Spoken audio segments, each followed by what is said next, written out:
Alrighty, sports fans, welcome on in. It is the Sean O'Connell Show here on ESPN 792.1 FM. Proud to be a part of Utah's ESPN radio network. I'm Scott Mitchell filling in for Sean today. Oh, we've got a great show today. Oh, so excited. It's Thursday, Throwback Thursday. It's May Day, first day of May. No, we're not in trouble. No, we don't need help. But we're so happy that you could join us. And if you can't join us, you know, the traditional way in your car, don't fear, because we provide options. We have options. We have ways. We have things that you can do. All right? You can listen on ESPN700sports.com, the ESPN 700 app, or your smart speaker. Just tell it to play ESPN 700. We're also on YouTube at ESPN Sports, ESPN 700 Sports Utah. And in the podcast form, you can get that also on ESPN700sports.com and the ESPN 700 app. Just search the Sean O'Connell Show. Our show today and every day is brought to you by Les Schwab Tires. Les Schwab has the tires, wheels, and accessories for whatever you drive. Stop by your local Les Schwab today, and their professionals will get the job right the first time. Anyway, so glad to have you. A lot of fun stuff to talk about. We got a lot of fun stuff. We got Coach Gordy Chiesa in the house for an hour. We got none other than Craig Bowlerjack on the show. We got Paul Pugmire. They've started the LPGA event. That starts today at Black Desert, so we're excited about that. We had those folks in last week, and very, very fun. Great course. You want to visit it. And then the show's name. I believe Sean will join us later in the program. Oh, man, NBA basketball playoffs go on. Fascinating, quite frankly, to me.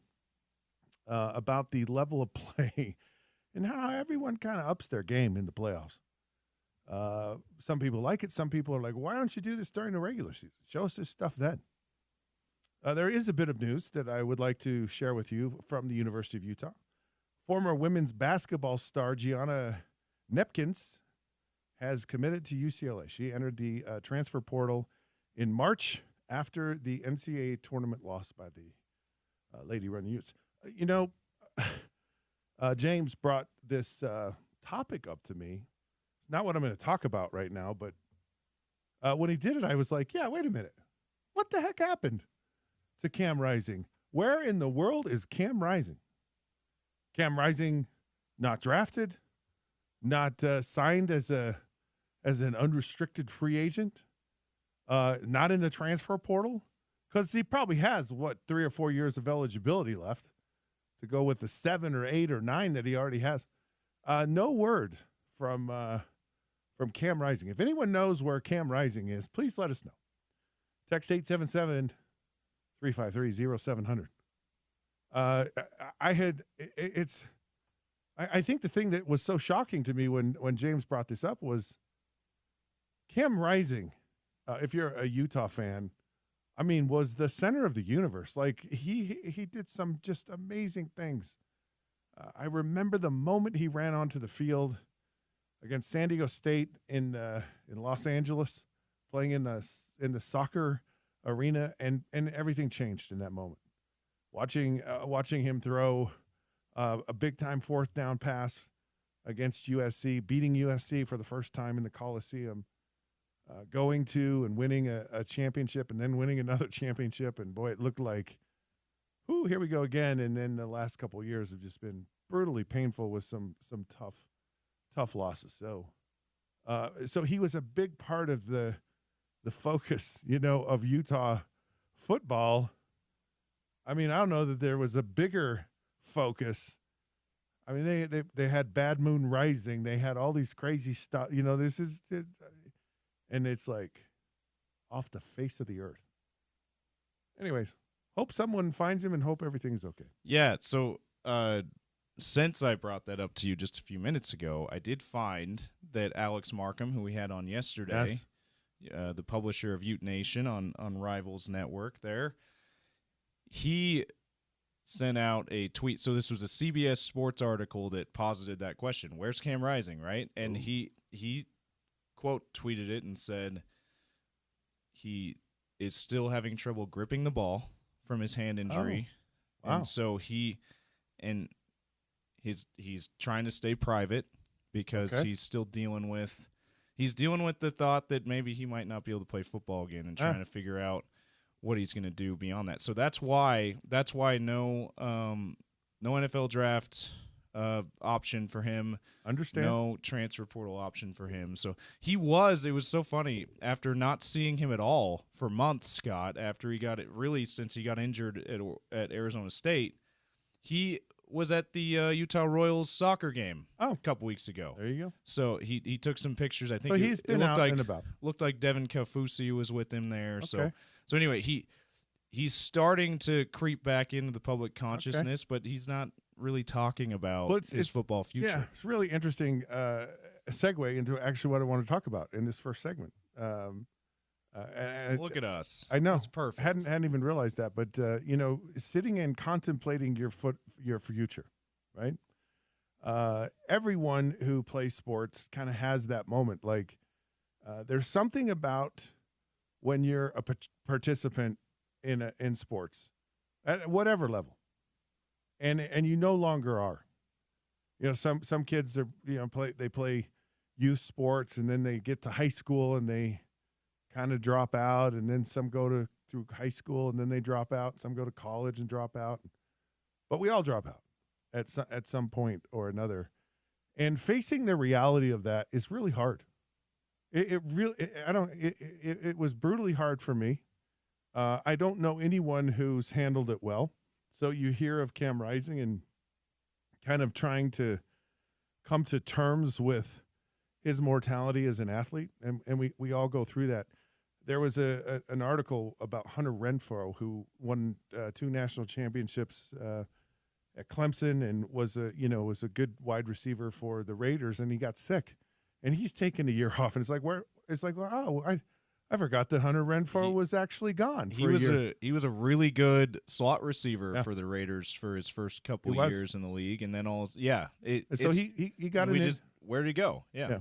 He got an injury, and he's trying to make a comeback. So he's been off for a year, and he's trying to come back.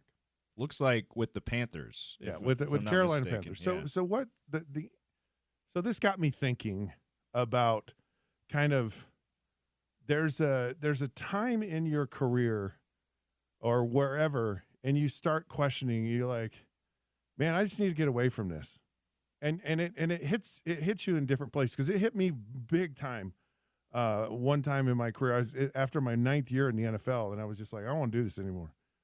And you hear of like Aaron Rodgers kind of dragging his feet, or Brett Favre. You have people and they really struggle. In fact, Joe Montana brought this up recently, where he said, "Man, I wish I hadn't retired."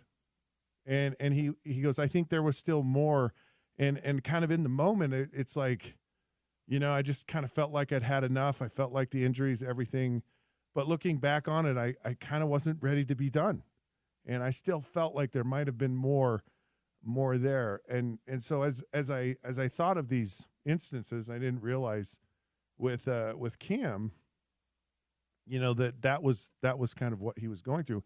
And I totally relate to this. So this is what happened to me. Okay. This is crazy, James. So I've been a starting quarterback for the Detroit Lions, set records. We went to the playoffs. It looked like we were a team that was really going in the right direction. And lo and behold, we have a really tough year. I have an injury that's it's hard to explain. I actually tore the muscle off my rib cage. Oh my gosh! And I had to get a shot every day to practice. Just so I could for the pain? And it was an injury that's common in like throwers. Oh. So baseball pitchers get it, and I didn't know it. It actually happened as I was warming up to go to practice one day.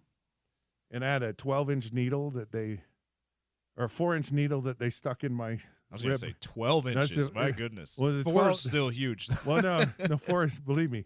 4 is really big, and it's really freaky when they like put it in your stomach. I'm sure, because it's like right in front of you. You try to not look down, and I didn't. But then I'm like, I have a 4-inch needle stuck in my stomach right now. You still see it in your peripherals, right? Yeah. You try not to watch, The 12 is the minutes. So they do it for Oh. so it's a 12-minute shot to deaden the area. So they hold it in there for 12 minutes? Well, or? they move it around. Oh, I see. So oh my gosh. It's like getting multiple shots for 12 minutes. Not a fun experience. No. And I go 5:30 in the morning. I had to be at the hospital. It took me about 40 minutes to drive there. So it was a brutal year, right? Nobody knew this. Anyways, now everyone knows it. Oh my gosh. Yeah. So at the end of the year, our coach gets fired. And along with it, our offensive coordinator, who is still an offensive coordinator he's an offensive consultant, but Tom Moore went on to the Indianapolis Colts and ran our offense with Peyton Manning, and those were my formative years as a Colts fan. Yeah. Scott, I loved me some Tom Moore. You can thank my rib injury for yes. that. Yeah. And it's nuts that he is still working for. He's teams 87 too. years old. Like, good for him. And he's with the Tampa Bay Buccaneers right now. Legend that no one talks about. And no, he really is. I mean, it's insane where he's been and what he's been a part of. And he goes, "Yep, still running the same stuff we ran in Detroit. Ran it with Tom Brady when the Bucs won the Super Bowl." Oh, he was with the Bucs. That's right. Yeah, still is with the Bucs. Is it? Oh, okay. I thought he might have went to Arizona. No, he's with Tampa. He was with Arizona before. Oh, okay. When they went to the Super Bowl. So gotcha. When what's his name, Kurt Warner was there running the same stuff. He ran it with Bruce Arians. Yeah, must have followed Bruce Arians to Tampa. And of course, in Pittsburgh with Ben Roethlisberger. So just the guys he's worked with and made so much better. I know. Like, my gosh. I know. He even made me better. Yeah. And so, anyways, we get a new coach. Did not get along with the coach. Did not get along with the system. It was the most maddening, frustrating 2 years in my career, and I ultimately was benched, which was just you can't even describe. Is this the season? This was in Detroit. This the season you talked about before, where you were benched and then they brought you back in the game? No, that was just for that was just a different time. That was just a game. No, this was permanent. Yeah. And so I sat on the bench for 14 games. And it was that was what I thought was the worst thing that I could ever go through. I smiled, put on a good face, and then I went home and died every night. It was a brutal thing. So I get traded at the end of the year. I go to the Baltimore Ravens. I'm playing a game and a half, and I get benched again. And I'm like, man, I must really suck. It was a very, very low point for me. And this was at the moment I go, I'm done with this. Like, it was so maddening. It was so frustrating being in offenses and being with coaches that, I'd been with great coaches like Tom Moore and Don Shula, and I'd played really well for these coaches. And then to be here is like, I'm not a bad player. It's just the combination here is not very good. And unfortunately, you don't have forever. People don't have a lot of patience in the NFL. And so it's gotten even worse since then, too, Scott. So here I get benched 2 years in a row. And I'm at the point like, you know what? I'm going to go pull my Cam Rising. And I made up in my mind, I'm done with all this. Like, I forget this. I'm over this. I do not want to do this again, ever. And I go, you know what I want to do? I'm going to go buy a motorhome, an RV. So I started researching, because I didn't have anything to do. I wasn't playing.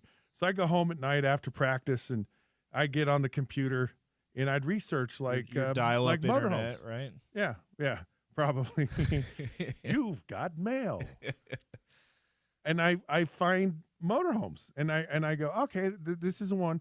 And I actually had it built. So it wasn't like I went to. So this is custom made motorhome. I bought it from General RV, which is here in Utah, but they were also in Michigan. I ended up buying it from a dealer in Michigan. And it was built. And it was built by the Amish. Oh, in Indiana. that's got it had to have had some nice little old-fashioned bells and whistles then. They know how to make the furniture let's just out say there. it was immaculate. Yeah. I went to the facility, and here's the crazy. So I end up by going to Napanee, Indiana, from Baltimore, Maryland, like on my day off. It's like on a Tuesday. I get there, and you pull in the parking lot, and I'm the only vehicle in the parking lot that has an engine. Everything else is bicycle because they're Amish. They don't. Right. They have buggies and bicycles. The guy who sets up all of the engines for this motor coach company is on permanent retainer with the Ford Motor Company. He's their like consultant, and he goes, and so any engine design, any engine issue, he's the guru, and doesn't have an engine. Like he has candles in his house. He has no power, no electricity, and he's the world's foremost authority on engines. He just fascinating. That is fascinating. Oh my goodness! He just learned it without ever having one. That's amazing. I go into their factory and they go, no pictures. Can't take pictures of anyone. And they build this motorhome for me. It was beautiful. It was wonderful. It was a very cool experience. At the end of the season, the motorhome shows up. So I bring it to practice, like the last day of practice. And Tony Saragusa, who was just one of my favorite people of all time. We were teammates, and we hung out together all the time. And Tony was he was character. And I said, Tony, man, I got to show you my motorhome. And so we go out in the parking lot, and he's just like, this is the coolest thing in the world. You know, he's just all over it. He's just like, just a really thing. And I was like, when I'm done with this meeting, this season is over. My experience here is over. My time in the NFL is over. And I am going to take a year. And I'm going to drive this motorhome around the entire country. Now, it was winter, right? Because the season gets over December, January, 1st of January. So I'm like, I'll just start in the southern part of the United States. And I'm going to take my time. I'm going to go see the biggest ball of twine in the world. I'm going to see all the redneck, all the hokey, tourist traps. I'm going to go. I'm going to do the whole Route 66. I'm going to see every national park in the country. I'm just going to take because I can, right? Why not? Why not do this? And my first stop is Florida. Now, if you've ever owned an RV, there's a cost of learning how to drive an RV. You are going to break things. You are going to destroy things, and you're going to have to pay for repairs. So for me to learn how to drive a 40-foot diesel pusher cost me about $3,500. Now I towed a vehicle behind it, and it's really hard to back up like I won't get into all the craziness of all that, but I'll just tell you it was a funny experience. So I'm driving to Florida, and I'm sulking. I got my tail between my legs. I've had it with the NFL. I'm like, I want to check out.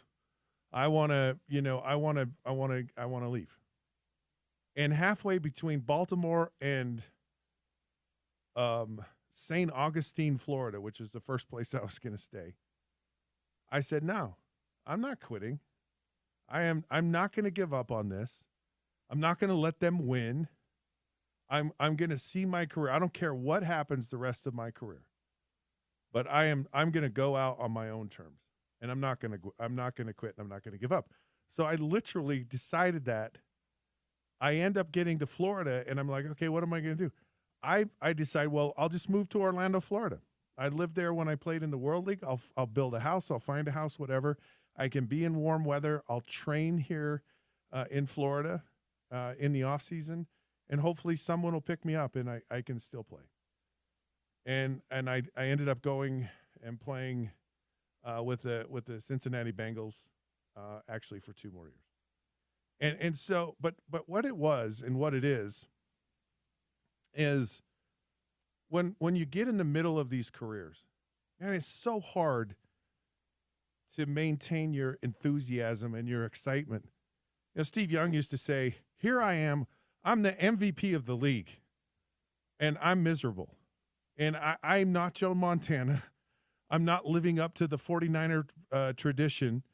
And there was an option every day leaving the practice facility, and I could just go and turn on the 880 bridge and head off and just head back to Utah. And I know it. I hope this doesn't come across as being ungrateful for the opportunity you have, but it's a real thing. It's a real thing that players go through in different stages of their career. And I'm not so sure it's a bad idea to go on sabbatical for a year and to clear your mind. Maybe Aaron Rodgers is onto something, going and bathing in mud in a dark cave for a while to get your mind right about things.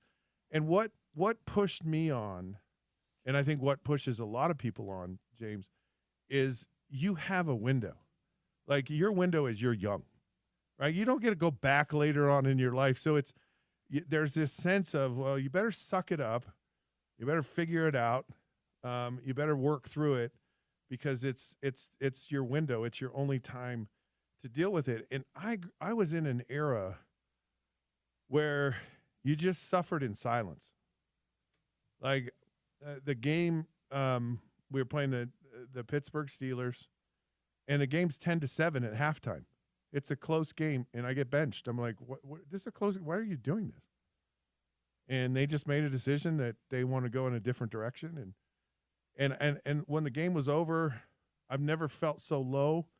And I just wanted to I just want to get in my car, and I did, and I just drove. I just drove through Western Maryland and into Pennsylvania on a Sunday, afternoon, evening, just going, like this is, and I didn't talk to anyone. I just suffered it in silence. And, today I know there's a lot more openness about it, but I'm just telling you, it was the hardest freaking thing that I had to go through in my life. And the pressure of professional sports, the challenge of it, the intensity of it, it's a real thing, and sometimes it really gets the most of you. Now I look back on it, and I really am grateful that on that drive from Baltimore to Florida, and my career didn't end up in the Hall of Fame. I didn't end up winning a Super Bowl, but I'm extremely, extremely proud of not giving in, not giving up, and just seeing it through to the very end. It's a great story, Scott, and I think you talk about players, professional athletes going through that at certain points in their career. I think it's a relatable story for even the everyday guy who's been in a career in a long time. There's so many moments where even those of us who never played professional athletes, we have that temptation, that thought in the back of the mind, that call to the void that says, I could just leave. And you know what? That kind of sounds like it might be better than staying. Yeah. But then you take moments to clear your head and you decide, no, it's worth it to stay on. And it's great that you decided to do that, and that now you can look back without any regrets. One of the challenging things, too, is you're young, right? You don't have, I have so much more. I've lived so much life since I was out of professional sports. Yeah. Some great life. It's like I've really had some incredible experiences. Someone told me when I retired, they said, you only used like a muscle when you played professional. You used here's how you become and here's how you succeed at football. And I used that muscle, right? And I understood it, and I did it well. But then when you get out into the world, you're going to find parts of your personality. You're going to find talents that really were dormant or hidden, and you're going to learn things about yourself you never knew about. And that was, for me, an awesome journey to find of like self-discovery, and what you feel. But I agree with you. It's not just uh, a feeling or an emotion or an experience just with a professional athlete. It's really with people in all different kinds of careers and all different opportunities in their lives. Yeah, we don't think that people living most people's dream of playing a game that we all loved to play when we were little, make money playing that game. We don't think that that's ever possible for someone to feel like I'm stuck, I'm in a rut here. He's Right. like, you're playing professional football, Right. you're playing in the NBA, you're playing whatever, you're playing hockey. Like how can you ever Right. feel like you're in a rut? But it's just part of the human experience. is. No matter what you're Yeah. doing, your dream, you realize it, and that's fantastic. But at some point, it just like any other job, it's work, and that becomes a little bit hard to deal with at different times. Knowing all that I know, all that I experienced, knowing about the health consequences, knowing about the emotional consequences, knowing about everything, I would do it again in a heartbeat. I wouldn't ever. It was incredible. Like the whole experience, like going through that for me was part of what made it great, because and it's one of the things that I've always really appreciated about sports for myself is you learn about who you are, and you learn about what you're made of. You learn so much of what you can do, and what you're capable of, and so from that perspective, I just really appreciated that it taught me that I could do some hard things, and I could get through them, and you can get through almost your worst nightmare and survive it. Yeah, and we hope, just to bring this back around to Cam Rising, we hope that that's that's the journey that he's on as he's contemplating and trying to get back. Like I don't think he's completely ruled out that he'll ever play football again. He just needs to get his hand right.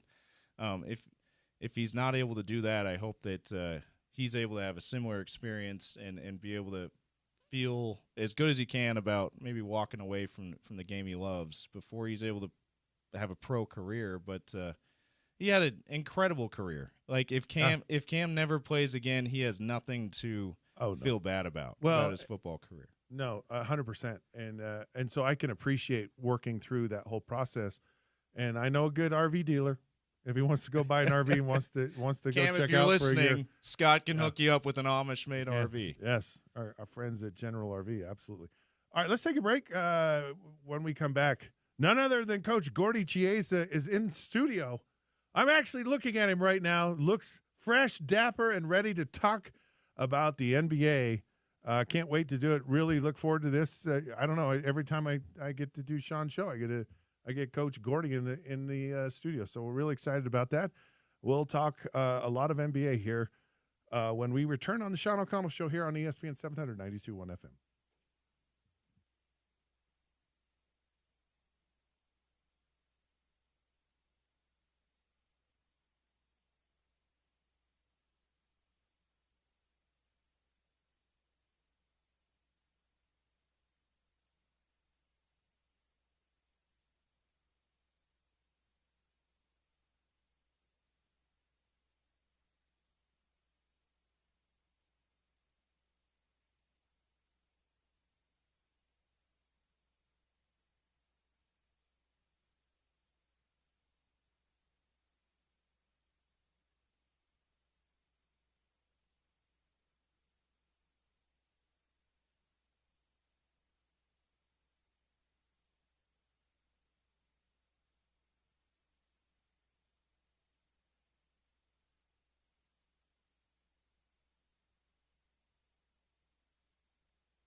Here comes Randall on the wing.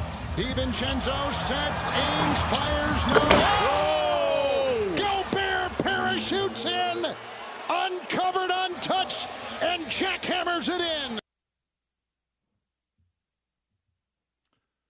All right, there you have it. Rudy Gobert put back dunk late in the T-Wolves series, clinching win over the Los Angeles Lakers in L.A., courtesy TNT Sports. Kevin Harlan on the call.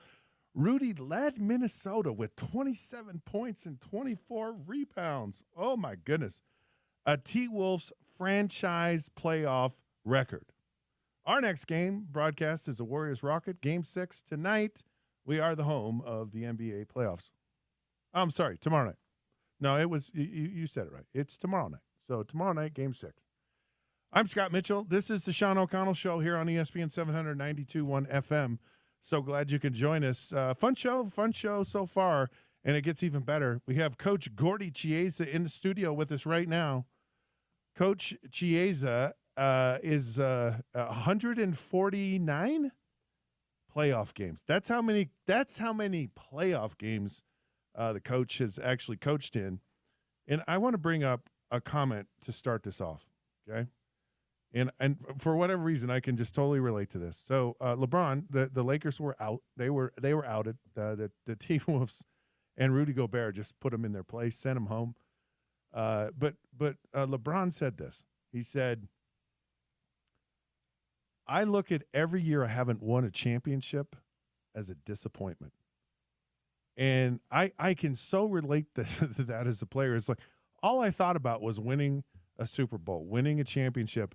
And I felt a massive letdown and a massive disappointment. Is this a normal process, or is it just something that that everyone feels when they don't win championships? I mean, here the Utah Jazz have never won a championship, so was every year a disappointment for the Utah Jazz? Yes, very much, absolutely, because you're judged at a certain level, like LeBron type, where he's one of the all-time greats. And it's not about points, not about scoring titles. It's about championships. So LeBron is absolutely right. Utah Jazz basketball in yesteryear, one time the Jazz had a 5-year window from 1995 to 2000, where the Jazz won 60 games 3 to 5 years. The lockout year, they tied the Spurs for the best record in basketball, but a guy named Michael Jordan wouldn't cooperate. And so the Jazz got to the NBA Finals twice, the conference finals 3 times during that 5-year stretch, but were not able to win the championship. So forever it's on your mind, and LeBron is absolutely right. He's won 4, which is really commendable. But it shows you, how hard it is to win, that as talented as you are, you need other gifted teammates to play well to help you finish over the line. So we mentioned Rudy Gobert and his really record-setting night last night with the T-Wolves. And you've seen in the past when he was with the Jazz where he kind of became a liability in the playoffs. He was, however it was set up, however the matchups were, they took Rudy Gobert out of the middle, and he just, he just was ineffective. What made Rudy Gobert? What was going on with the T-Wolves and the Lakers, and why could they not defend Rudy Gobert? Well, it starts with Anthony Edwards. The Lakers decided to double team him on early traps throughout the game, and that made almost like a half-court 4-3 advantage. So Edwards goes 5 for 19 after scoring 43 points the game before. He goes 5 for 19 and 0 for 11. So what happened now? The Lakers, most of the games in a scramble defense, and then to the credit of the T-Wolves, they moved the ball beautifully and got the shot up on the glass, and Rudy had a mismatch rebounding advantage of size throughout the whole game. So just think about the Lakers. They were asking basically Austin Reeves or Jared Vanderbilt or a little bit of Gabe Vincent to put a body on Rudy Gobert, who was at the basket. Scott's alluding to in Jazz basketball was the opposite back in 2021 when the Clippers spaced out the floor and Rudy was ineffective, which just shows you how so much is the matchups that you got. Maybe next round it could be the opposite, right, where Rudy suddenly is is a less of a note because they keep big on big. Usually speaking, the teams that win, they keep their big guys with size on size versus gambling all the time. I'm not saying you shouldn't trap. All I'm saying is that once you know that Rudy's going to the boards, you've got to adjust, and they didn't really do it. And Rudy paid for them. He had a record high right now. Scott mentioned 27 points, 24 rebounds, 9 offensive rebounds, which gives them, think about it, it gives them 18 or 27 points as far as extra possessions, as far as possibly scoring. He goes 12 for 15. He gets 2 blocks. Now, Scott, I want to talk about Rudy, his last playoff appearance in Jazz basketball back in 2022. So all the Jazz fans remember Rudy in the playoffs where the Jazz lost. Rudy didn't have a block shot in games 4, 5, and 6 versus the Clippers because they spaced them away from the basket. Right. So this shows you, yes, it does matter coaching. I know I'm a coach, so I know I'm not objective. I agree if you say Gordy's not objective. I agree with you. But this is what happens in playoff basketball, where schematically you do certain things, and if you don't adjust to it, there's a price for it. So that leads me to a lot of other questions, quite frankly. One is, it seems that Anthony Edwards has really kind of elevated his game, his status. I mean, he was a great player, but it seems like he wants to take it to a new level, a different level. You see LeBron on the backside of his greatness. Are we seeing a shift? Is Anthony Edwards becoming the new king of the NBA, or is he just is he just another one of a lot of great players? No, he's one of a lot of great players. Last year, he made second team All-NBA. So he's right there. So he's in the top 8 players in the NBA. He's only 23 years young, emphasize young, and that he's going to be a major force. Let's not forget, he was the first pick in 2020. That was the year of the COVID, where the season started late. And so it just shows you that if your first pick really, truly is a star player, years later, he leads the franchise to deepen the playoff run, and that's Anthony Edwards. So I love his game. I'll call him, for lack of a better word, a younger version of Kobe Bryant and an element of Michael Jordan. Now, he's got to improve himself defensively, right, but he's trying.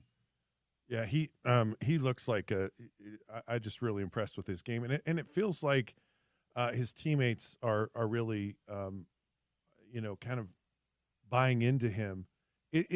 Are the T-Wolves are they a team that, because you talk about matchups, and matchups are such a challenge. Do the T-Wolves, do they have the capability of matching up with like an OKC or someone else from the West?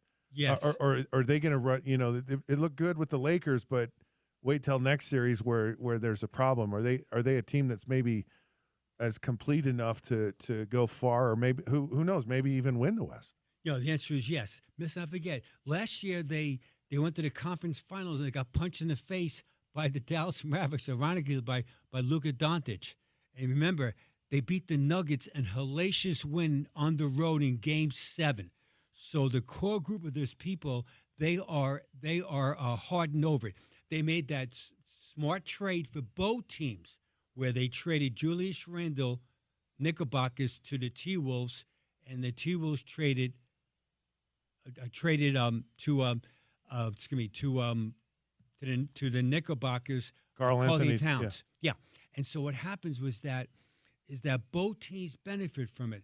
So Mike Conley, Anthony Edwards, Jaden McDaniels, Julius Randle, and Rudy Gobert, and then Naj Reid as the sixth man, Nickel Walker, and Dante DiVincenzo as part of the Knickerbocker trade. They could win. They could give the Thunder, if they get to the Western Conference Finals, a great run for themselves. They're positioned to go deep in the playoffs. They have a combination of veteran players and unbelievable young talent, and then mid-sized guys like DiVincenzo and those guys that play innately hard. Last point is, Scott, do you realize, if you're a Jazz fan, that there's 4 players from the T-Wolves who are alumni of the Jazz. They are Michael Conley. They are Nickel Walker-Alexander. They are Rudy Gobert, and they are Joe English. So 20, my math right here, 15 players on a team, give or take. 22% of the T-Wolves roster are Jazz alumni. So as a Jazz fan, I mean, I don't know how to feel about this because, and I had this conversation kind of prepping for this today. You know, you see this performance from Rudy, and you see these other players. You see Donovan doing well, and you see the makeup of that team that like struggled to get out of the first round. I mean, was it just the makeup of that team? Could they ever have figured it out, or was kind of unloading and just kind of stripping it down to the foundation? Was that the best move for the Jazz? Because what would have happened if all those guys would have stayed with the Jazz? Could they have turned it around, or was it just not a possibility? Definitely turn it around. Well, left one thing out. Oh, by the way, during that era, the Jazz didn't play any defense. They tried to outscore you with 3-point shots exclusively. Yeah. But the shot of choice most times in the fourth quarter of a playoff game is mid-range or take the ball to the top of the basket to create a foul, get your defense set. And so it wasn't the players. Donovan Mitchell is a star. Rudy Gobert is a defensive stalwart. Hey, I love Joe Ingles when he played at that time of his life. Right. Boyan Bogdanovic. Are you kidding me? Right. Michael Conley's pass happy. Jordan Clarkson was the sixth man of the year in the NBA. At that time, he's 29 years old. So it was just really, it was a lack of the defense, just grittiness. And that's based on a whole bunch of things. But it's based on, one is that it has to be accountability of doing it. And that's why the Jazz, unfortunately, got punched in the face. I always talk about it for decades, is that you have to have an element, not exclusively, so here's the catchword, element of a mid-post game. Because when a ball goes below the foul line in a playoff game, that means now your fundamentals take over that possession versus only running exclusively pick and roll. The other three guys who are spaced on a perimeter are highly paid spectators. They never know when the ball's coming to them. So suddenly, if you play in an NBA game, or Scott, in the NFL, if you never touch the ball as a receiver, like we'll say for 19 straight possessions, you don't touch the ball. Yeah. Even though you're tough mentally, when you run that route, it's not the same totally. Yeah. In basketball, it's even more magnified. If you don't touch the leather in your hands offensively, defensively, when you run back down the floor for the last 5 or 6, 7 possessions, I want to dig in, but I'm a little bit lagging right now. And that's all part of the mental part of that possession. What do you think? Oh, no. I so when I go broadcast these games up on the hill, and I see these, you talk about spectators on the field, right? And I think of the real time, not only just possessions, but so the pregame warm-ups start an hour before the game, and you're touching the ball. The ball's getting thrown to you. You're warmed up. You're ready to go. So that's 6:30, and then all of a sudden, by the time you make your first catch, which is in the fourth quarter, it's been 3 hours. Three literal hours from the time that you got into this. And it's almost, I think it's almost an impossibility as a human being to stay into it and to stay focused and to stay ready and then you see these guys and they get the ball thrown to them and they drop it.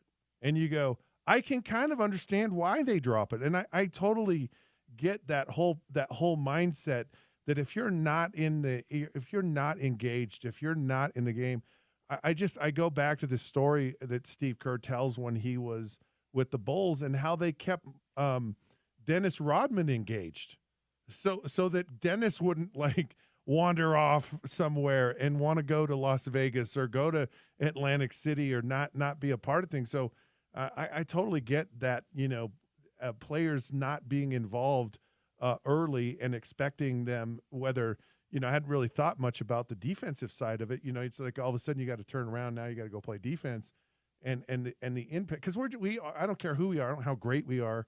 We're humans, and there's a tendency to kind of fall to the least common denominator, which is, man, I'm not getting the ball. It's hard for me to get engaged in another way.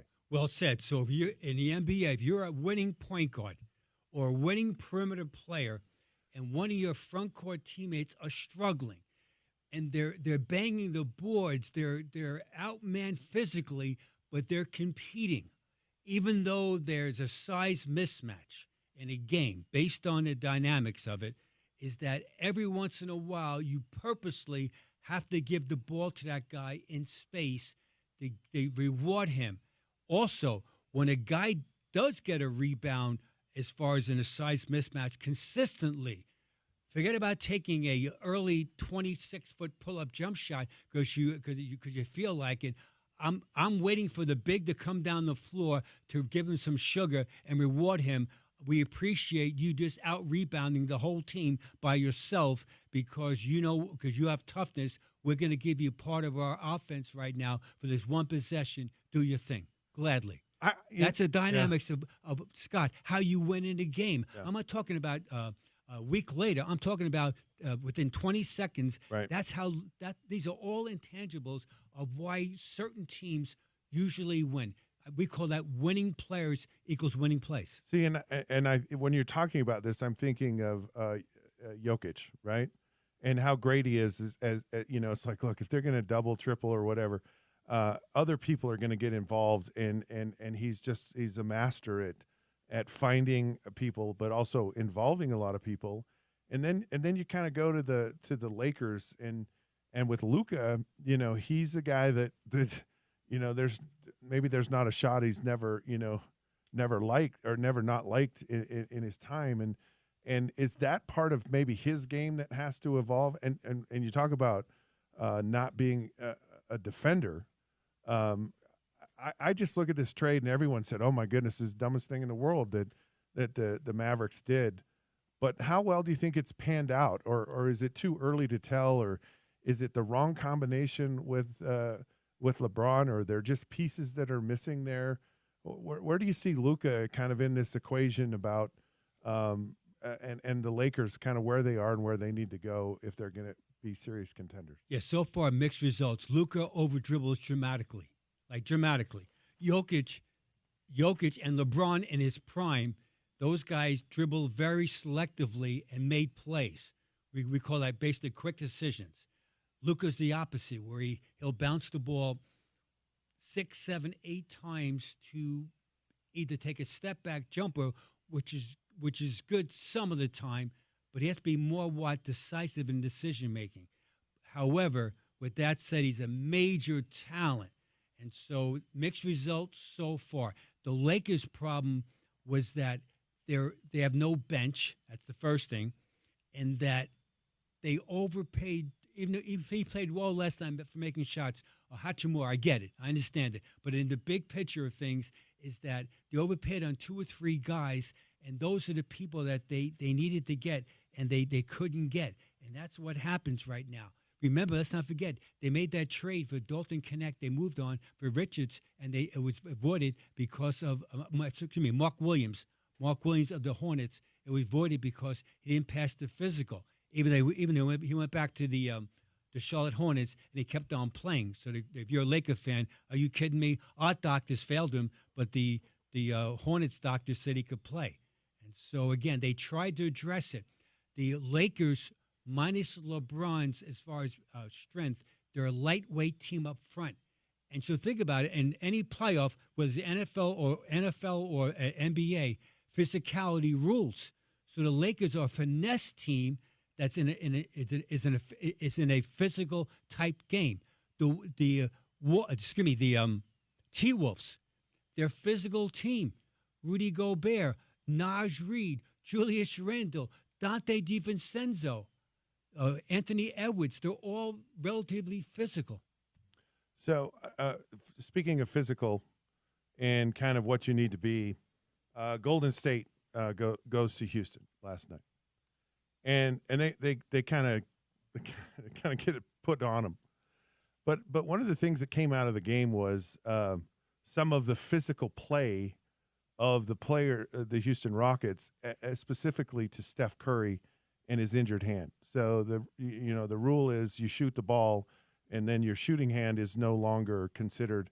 And so you saw these guys going after the thumb, going after the injured, and Steve Kerr addressed it after the game. He said, this isn't this is the way it is today, but maybe the NBA needs to change it in the future. What are your thoughts about attacking a player who maybe has a sore thumb or a sore ankle or a sore as you talk about this physicalness of the game, and you kind of saw that last night with Houston? I'm all for it. This is the playoffs. This is the big leagues. Oh, by the way, next game, Curry's going to score 37 against them. So next game, he'll be ready to play. So I'm all for it. I'm not saying hurt somebody. I'm not saying that. No, right. I'm not. This is the big leagues. We're talking multi-billion-dollar business right here. If someone's playing when they're hurt, your job is to expose that. Okay, if it's a cheap shot, that's absolutely unequivocally unacceptable. But Curry's going to rise to the occasion. So will Jimmy Butler. These guys are going to be ready to roll. Last night, Scott's mentioned about Steph Curry. He goes 4 for 12, 13 points. Jimmy Butler, who played great the other night, he goes 2 for 10. So it's impossible to win a game for the Golden State Warriors when Butler and Curry go 6 for 22. Add to that, the Rockets were ready to accelerate. Houston's called the Space City for a reason. And guess what? And the Houston Rockets, they exploded. They accelerated 40 points in the first quarter. That the Rockets were more ready to play than the Warriors. But Friday night in the Bay Area, it's going to happen again, where the Warriors are going to be ready to. They're going to accelerate. Let's take a break. But when we come back, I want to talk more about the Golden State Houston game and kind of some of the strategy Steve Kerr used.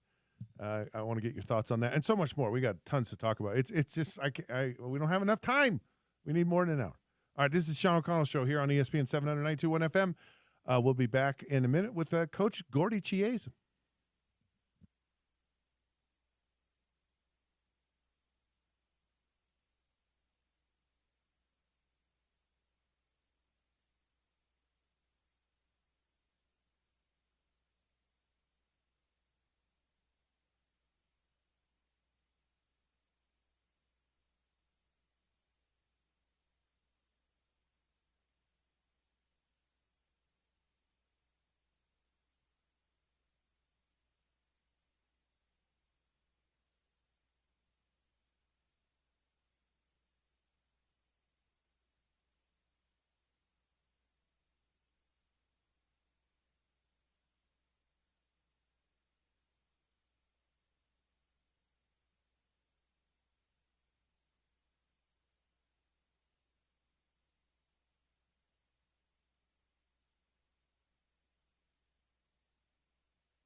All righty, sports fans, welcome back. It is the Sean O'Connell Show here on ESPN 792.1 FM. Proud to be part of Utah's ESPN radio network. I'm Scott Mitchell filling in.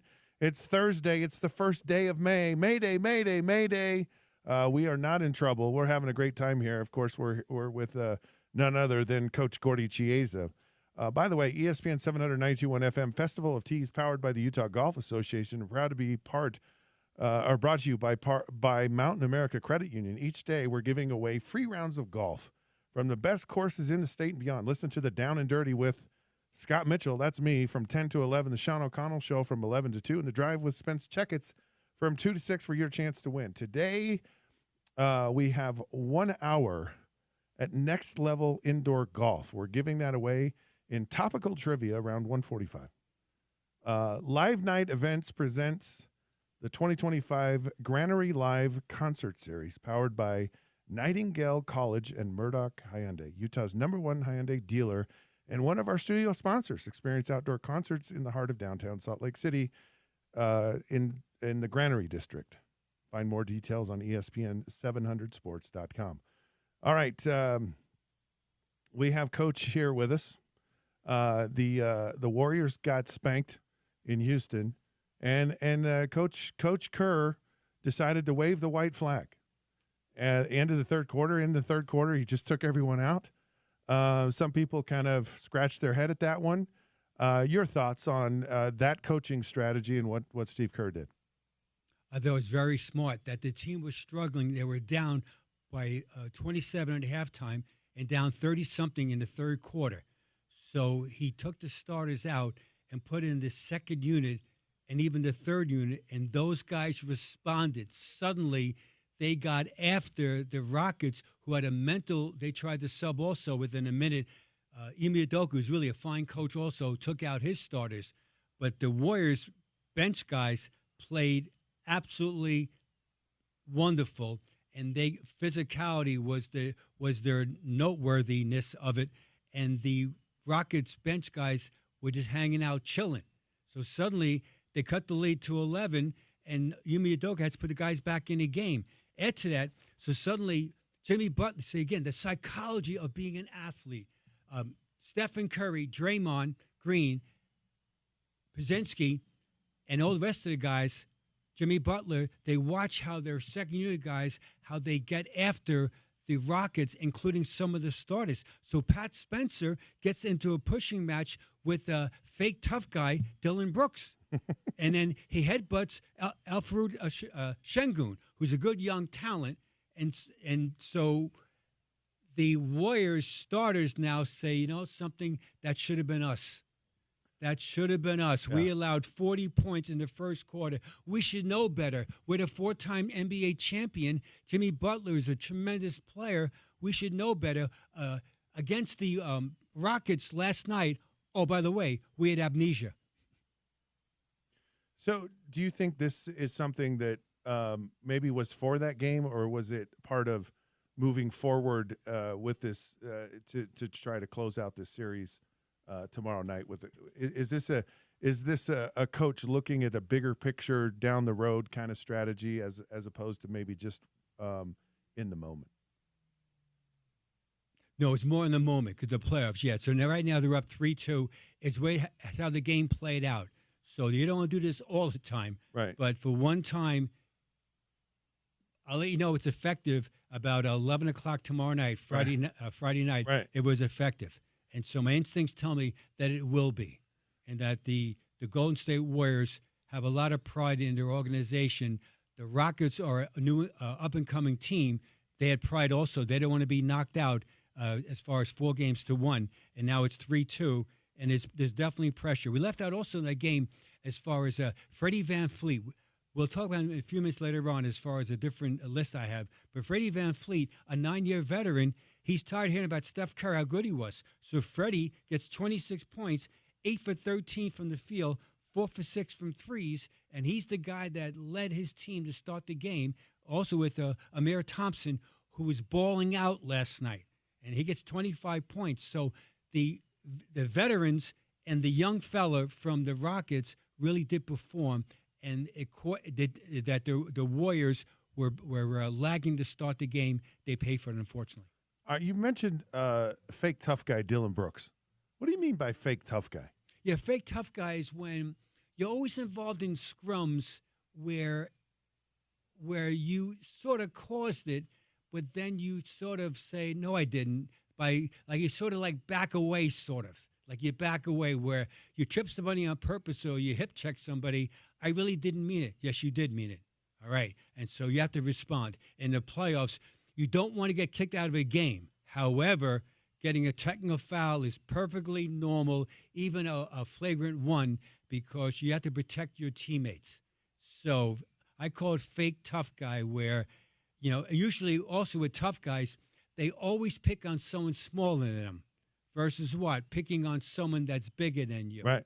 And so Pat Spencer, who is Pat Spencer? Like, who are you talking about? I mean, Spencer for hire? Who are you talking about? Well, Pat Spencer is a guy that was a guy from Northwestern that played lacrosse. So he's a resident guy that in college when he played for Loyola Baltimore, then transferred to Northwestern. Shagun, who's much bigger than him, he got in his face and headbutted him. So that tells me that Pat Spencer of the world isn't fake. He's real. Yeah. So you like the real tough guys? I do, but within the reason. I'm not saying fight. All I'm saying is that you have to protect your turf. Yeah. And your turf is your teammates. Yeah. And the worst you do ever. So, for example, the other day was distressing because he got hurt. But even worse than distressing was the Milwaukee Bucks when Dame Lillard goes down with that awful season-ending injury, and only one player off the bench from the Bucks came out there to help him. Versus Scott, the whole team should have been out there helping him and consoling him and bringing him off the court, either carrying him literally on your arms because he's a relatively small guy. Only one guy was out there, and so I said to myself, "That's really troubling." Scott, it's troubling. Well, I think what we're hearing here is it's so important to you have to be smart tough, I guess, is really that's yes. the whole. You have to kind of learn where and when and kind of how to do that.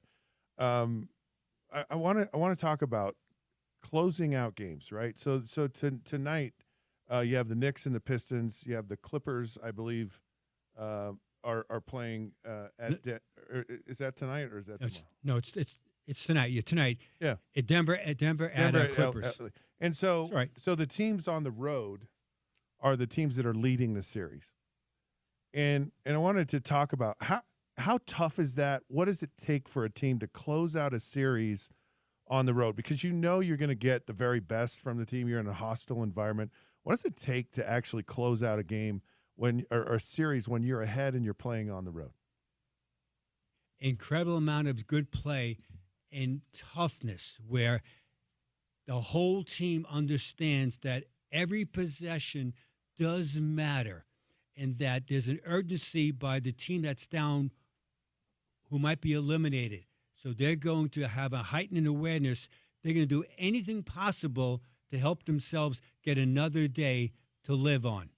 And so you've got to collectively play together as a unit, and that you have to play this draining defense, the team that's up, to knock out the team that is absolutely desperate and urgency, and that physicality will be your calling card. What team can play physical without dramatically drawing so many fouls where it comes a foul fest versus a highly competitive game? It's very hard to close out a team. See, most fans always think about, we had a great regular season. We're going to go deep in the playoffs. Doesn't work that way. There's nothing regular about the NBA or the NFL playoffs. Nothing. There's nothing regular about it. It's absolutely a different animal, emphasized animal. And most times, the most wounded animals are the ones the most dangerous. So, what I see typically, I don't know if it's typical, but it seems like the teams that close out on the road, a lot of times the home team kind of jumps out early, right? Because of what you're talking, the wounded animal. and they really and you see this burst in the beginning. You go, oh, yep, this is going to be a game, and that team that's ahead just stays close. They keep it a game, and it almost feels like the pressure of if we lose, we're out, right? Because the team that has the lead, there's still another game to play, and they're going to play it at home, so there's a different kind of pressure. And I just see it if you're going to win it, at least keeping it close, staying in the game, weathering that kind of initial surge of that wounded animal, and that thing just seems to the teams that win seem to be able to manage that. Very much. Add to that is that as a group, everyone stays the course as far as steadiness, but they've got to dig in defensively and also have less turnovers. The worst that could happens in games is when you commit unforced turnovers, and also is that you miss foul shots. In an NBA playoff game, the chances of winning that game, if you have more than 10 missed free throws, are dramatically lower. And so you've got to make your foul shots when the desperate team is fouling you, whether it's because of the clock situation as far as low clock, or they're trying to stop you in transition, so they hammer you, or an offensive rebound that they pound you. You have to go to the foul line. You can't go 0 for 2 because it's deflating. So it's hard, and that's what we call survive and advance. I survived the round. We advance on for the next opponent. So New York's at Detroit. What should we expect from this game tonight? Detroit going all out in Motown, very much, where Detroit showed their young heart, where they beat the Knicks in the Garden 106-103 the other day, and that to extend the series. I expect the Pistons to win tonight at home. I do.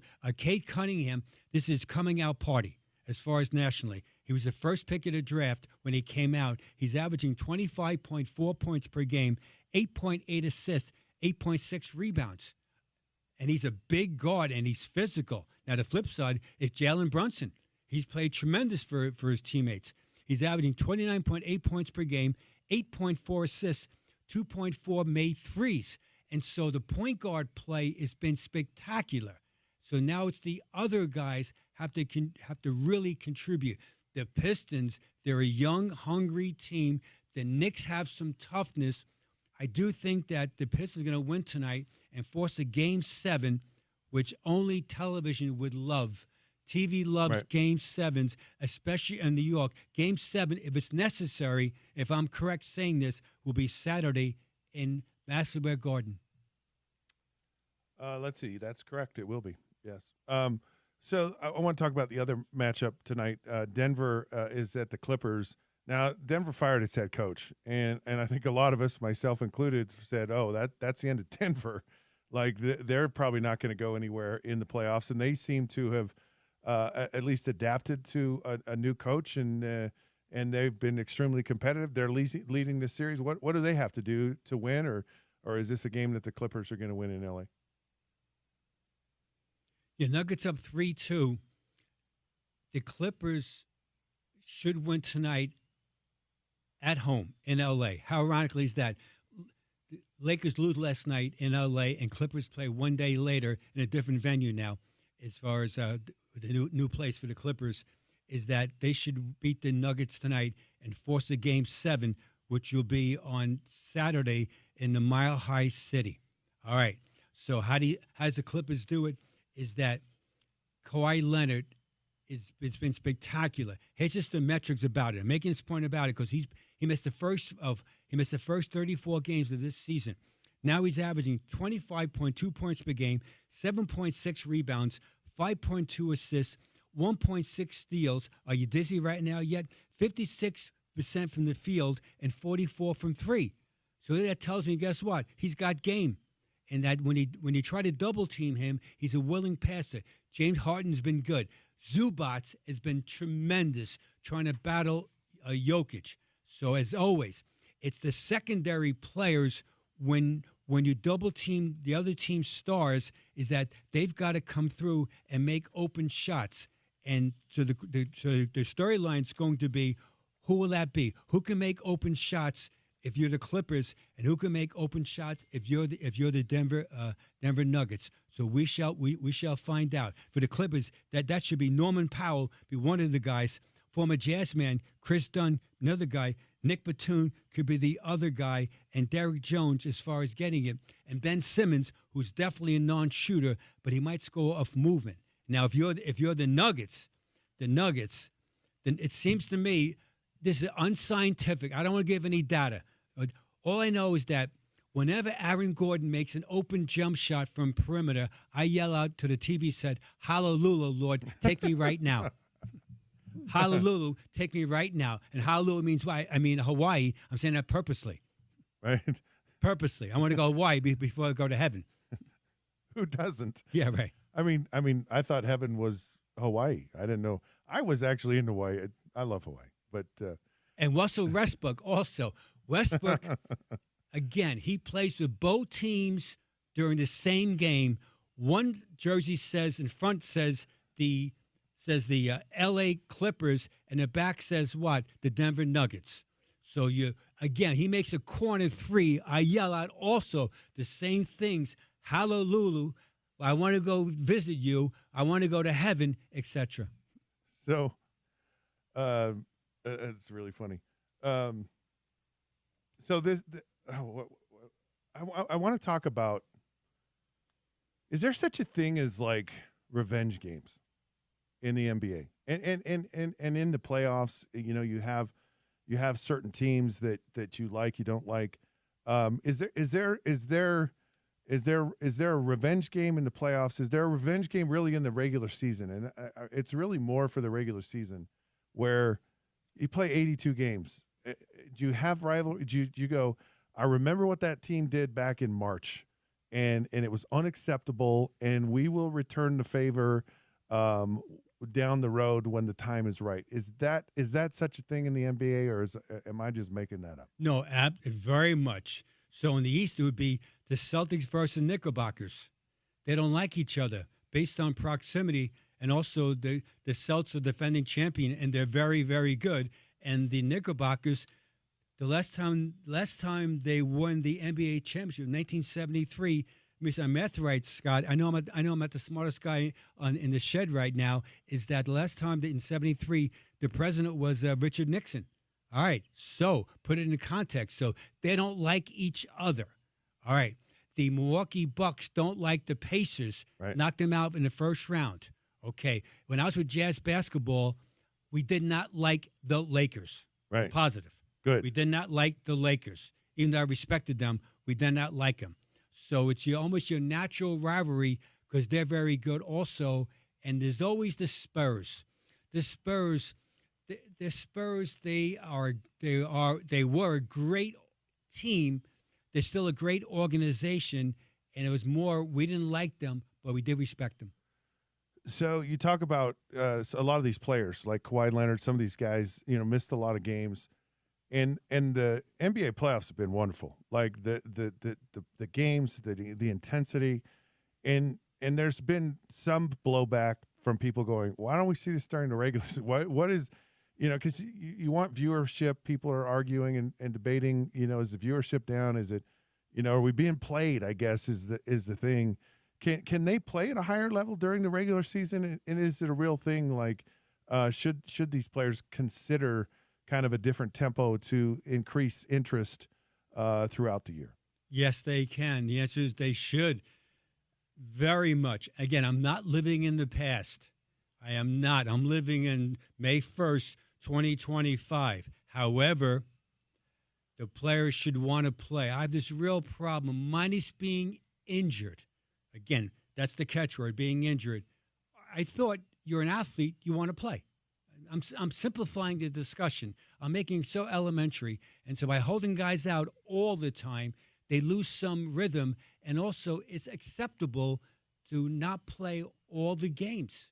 Versus, if you're hurt, don't play. I get it. And then, so this is what the byproduct. In the playoffs, most times everybody plays hurt versus being injured. It's a big difference. All right, and that's what you do. Now, the TV partners want everybody to play. and the viewership is up. So the first round of the playoffs, the first weekend, and now we'll see the data tomorrow, is that it's up 18% as far as viewership. The games have been outrageous. I know I'm a geek, so I get it. Don't go by me because I'm not a normal person. I get it.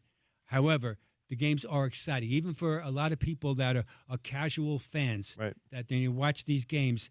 Oh, by the way, I think so-and-so's really good. Then fill the blanks in. Yeah, I agree. I mean, there's a lot of great players, a lot of great young players. I think the league's in a healthy spot, and hopefully they'll figure out some of these optics, about load management and level of play, and how hard and maybe they'll look to. I love what the NHL hockey's done to make it more of an international type of game during the All-Star week, and looking at some of those things. I think you could really change a lot of that stuff with the NBA, because it's a great product, and these players are unbelievably talented, and you're seeing some amazing things, and it should be valued, and it should be watched and celebrated. So Scott's alluding to the All-Star game, where there's been some discussion where, imagine like the All-Star game recently was like 197 to like 184. Right. It's so bizarre. So you can imagine next year, just saying that if they had the USA All-Star team, as far as NBA, of the players that were born in the top 50 states in America versus international, which means then, just off top of my head, playing for international would be Shai Gilgeous-Alexander from Canada, Luka Doncic from Slovenia, Giannis from Greece, Nikola Jokic from Serbia, Domantas Sabonis from Lithuania. That's 5 guys I'm thinking about already would play international versus some of our hot shots from USA, Jason Tatum, Anthony Edwards, Kevin Durant, Anthony Davis, Tyrese Halliburton, Steph Curry, LeBron James, etc. It would be outrageous. I would love it. I would love it. I know it would be incredible. All right, before we get to your list, because this is an awesome list you have today, you started some draft analysis. Tell us a little bit about. You have a player here locally that you've done a deeper dive on. Yeah, what happens is the last few days, wherever I go, people ask me, Gordy, what's up with Denon from Diego Denon from BYU? What do you think about him? It's like a broken record. So I get your interest. So I studied him the other day. I'll give you my unofficial notes right in front of me, old school, written out before I type it in the computer. So this is hot off the presses. Absolutely. So here's just some things about it quickly, the metrics. He averaged 10.6 points per game, shot from three-point range, 27.3. Yikes. Overall, 41.2 from the field, averaged 5.5 assists, 1.2 steals, had 180 assists versus 97 turnovers. Here we go. Tall point guard, jumbo passer, sees over the top of switch defensive players. He's a dime dropper, which is good. He has innate floor vision. He takes long strides in layup in transition to finish. However, doesn't finish strong. He gets bumped off balance way too infrequently. When he penetrates, he thinks pass versus what? Taking the pull-up. Crafty tempo changer. Small bulldog defenders bother him when they get up under him. If I was coaching him, the counterpoint would be against smaller guys that are up under you, take a backup dribble to get them leaning towards you, and then crossover dribble to get space as far as playing on it. He's the 22nd youngest college player in the college basketball this season. So remember, he's really so young. All right, defensively, lanky upper body, narrow shoulders, gangly arms. He ball watches defensively, so that's a concern. He's very passive going to the boards. At 6'9", he should be more of a factor climbing rebounds and is starting a bust-out dribble to ignite his teammates right now. So he's got to improve defensively by playing harder. Last point is this. Here's the NBA comparison. He plays like Josh Giddey of the Bulls, plays like this guy's very good, underrated. They made a great trade for this guy, the Trailblazers, Denny Avdia from the Trailblazers is the exact same clone of a Yegor Demon, and he plays like also Anthony Black of the Magic. So I like him. Should be picked around, not by the Jazz, picked around between 10 to 13 late lottery. I do like him. Has to defend better, shoot better, but he's pass happy, and that's good. Love it. Great stuff. All right, let's get to the list. My list. Yeah, this is a fun list. I love this. Here we are. The draft. Cooper Flagg. All these guys are going to turn around all these teams. Hope it's the Jazz right now with all these players. Oh, by the way, here's the playoffs in vogue right now. This list today is 15 players undrafted performing contributors of a certain role during this year's 2025 playoff teams. So these 15 guys were undrafted. They weren't invited to the draft party. They didn't get an invitation. So this is really interesting how these guys contribute. Number 15 from the Lakers, undrafted, Gabe Vincent. From the Heat, undrafted, Haywood Highsmith. From the Celtics, undrafted, Luke Cornett. From the Clippers, playing tonight, undrafted, Derek Jones. From the Lakers, undrafted, Dorian Finney-Smith. From the Grizzlies, undrafted, Scottie Pippen Jr. From the Celtics, undrafted, Sam Hauser. From the Warriors, undrafted, Gary Payton II. From the Thunder, undrafted, Alex Caruso. From the Pacers, undrafted, TJ McConnell. From the Cavs, undrafted, Max Strus. From the Rockets, which we mentioned earlier, Freddie Van Fleet, undrafted. From the Thunder, Lou Dort. From the T-Wolves, mentioned earlier also, Naj Reid. And from the Lakers, undrafted, Austin Reeves. So those are 15 guys that were undrafted. Quickly, in Jazz basketball, the two most recent undrafted players who had moments of Jazz playoff success are 1, Joe Ingles, and 2, Royce O'Neal. Wow. You know, from this, and because I know we're all looking for that player to turn the franchise around, you can find greatness. You can find a lot of really good basketball players kind of anywhere in any place. So my hope is that the Jazz luck out and just find some of those guys and they're able to assemble just this really solid team, you know, from all across, you know, lottery picks, trades, late, mid-round, first, you know, maybe second round, maybe undrafted guys. So love it. All right, really enjoyed this time. Thank you so much, Gordy. Hope you have a great day and look forward to seeing you soon. Thanks, Scott. Peace out. All right, folks, there you have it. Coach Gordy Chiesa, always great stuff. I love these conversations. I hope you do as well. We're going to come back around the corner. We have none other than Craig Bolerjack is going to join us here on the Sean O'Connell Show, ESPN 700, 92.1 FM.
All righty, sports fans, welcome back. It is the Sean O'Connell Show here on ESPN 792.1 FM. Scott Mitchell, that's me, filling in for Sean. You can hear me on this radio right before Sean's show from 10 to 11.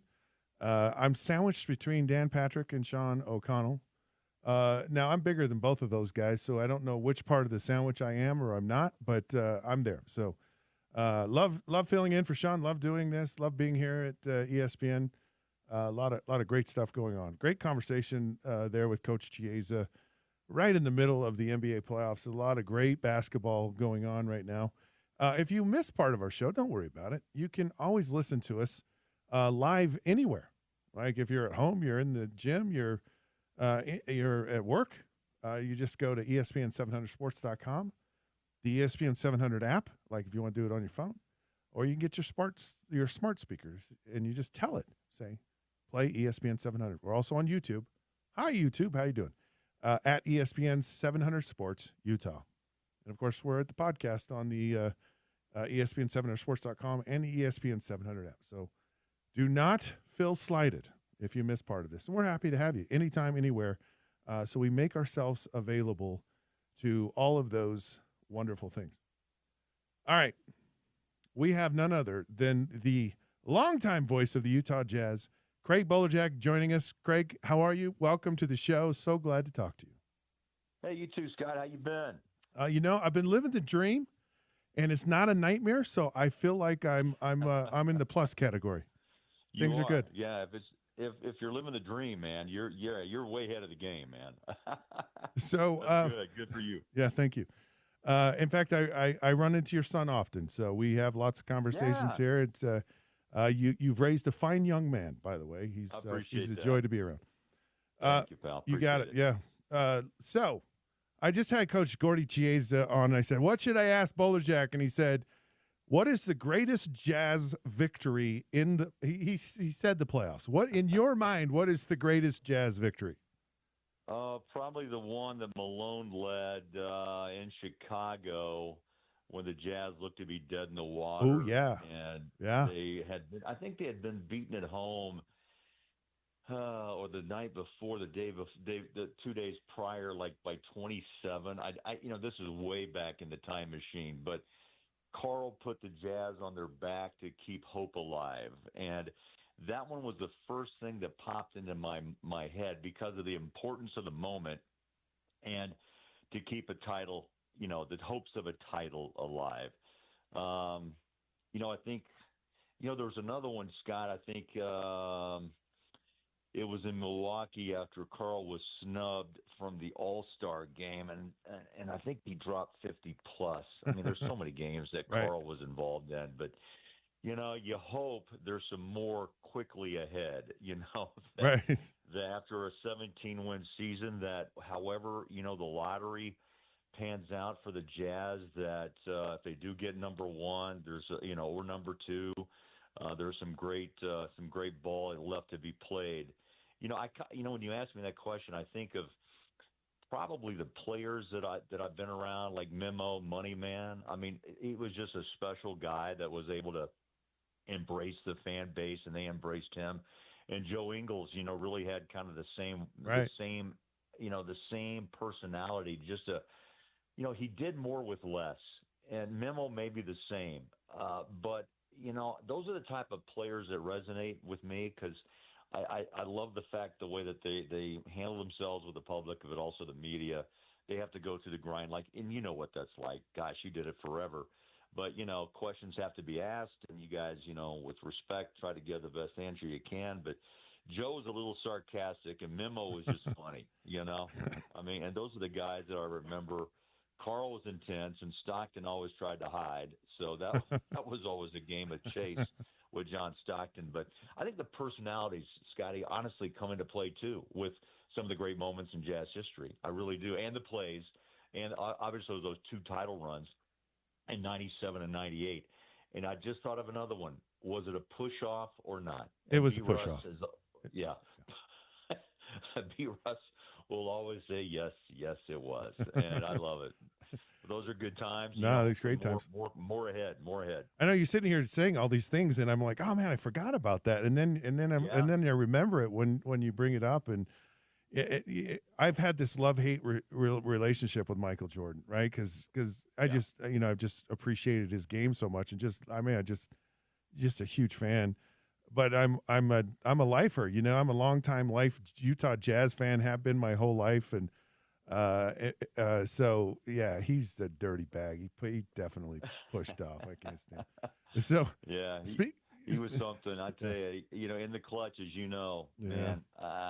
Don't know if there's one any better. I mean, this is the great debate that's going to rage on for eons and eons. But there'll be new players coming aboard.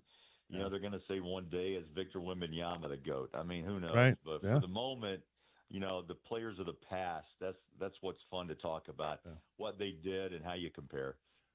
Speaking of former Jazz players, Rudy Gobert last night, I mean, he dominated with it in the T-Wolves win, closing out the way. The Lakers, he had 27 points, 24 rebounds, including 9 offensive rebounds. Yeah. It's just his second 20-20 game of his playoff career. 4th ever 25-plus point game and the 20-plus point rebound game. And he shot 80% from the field.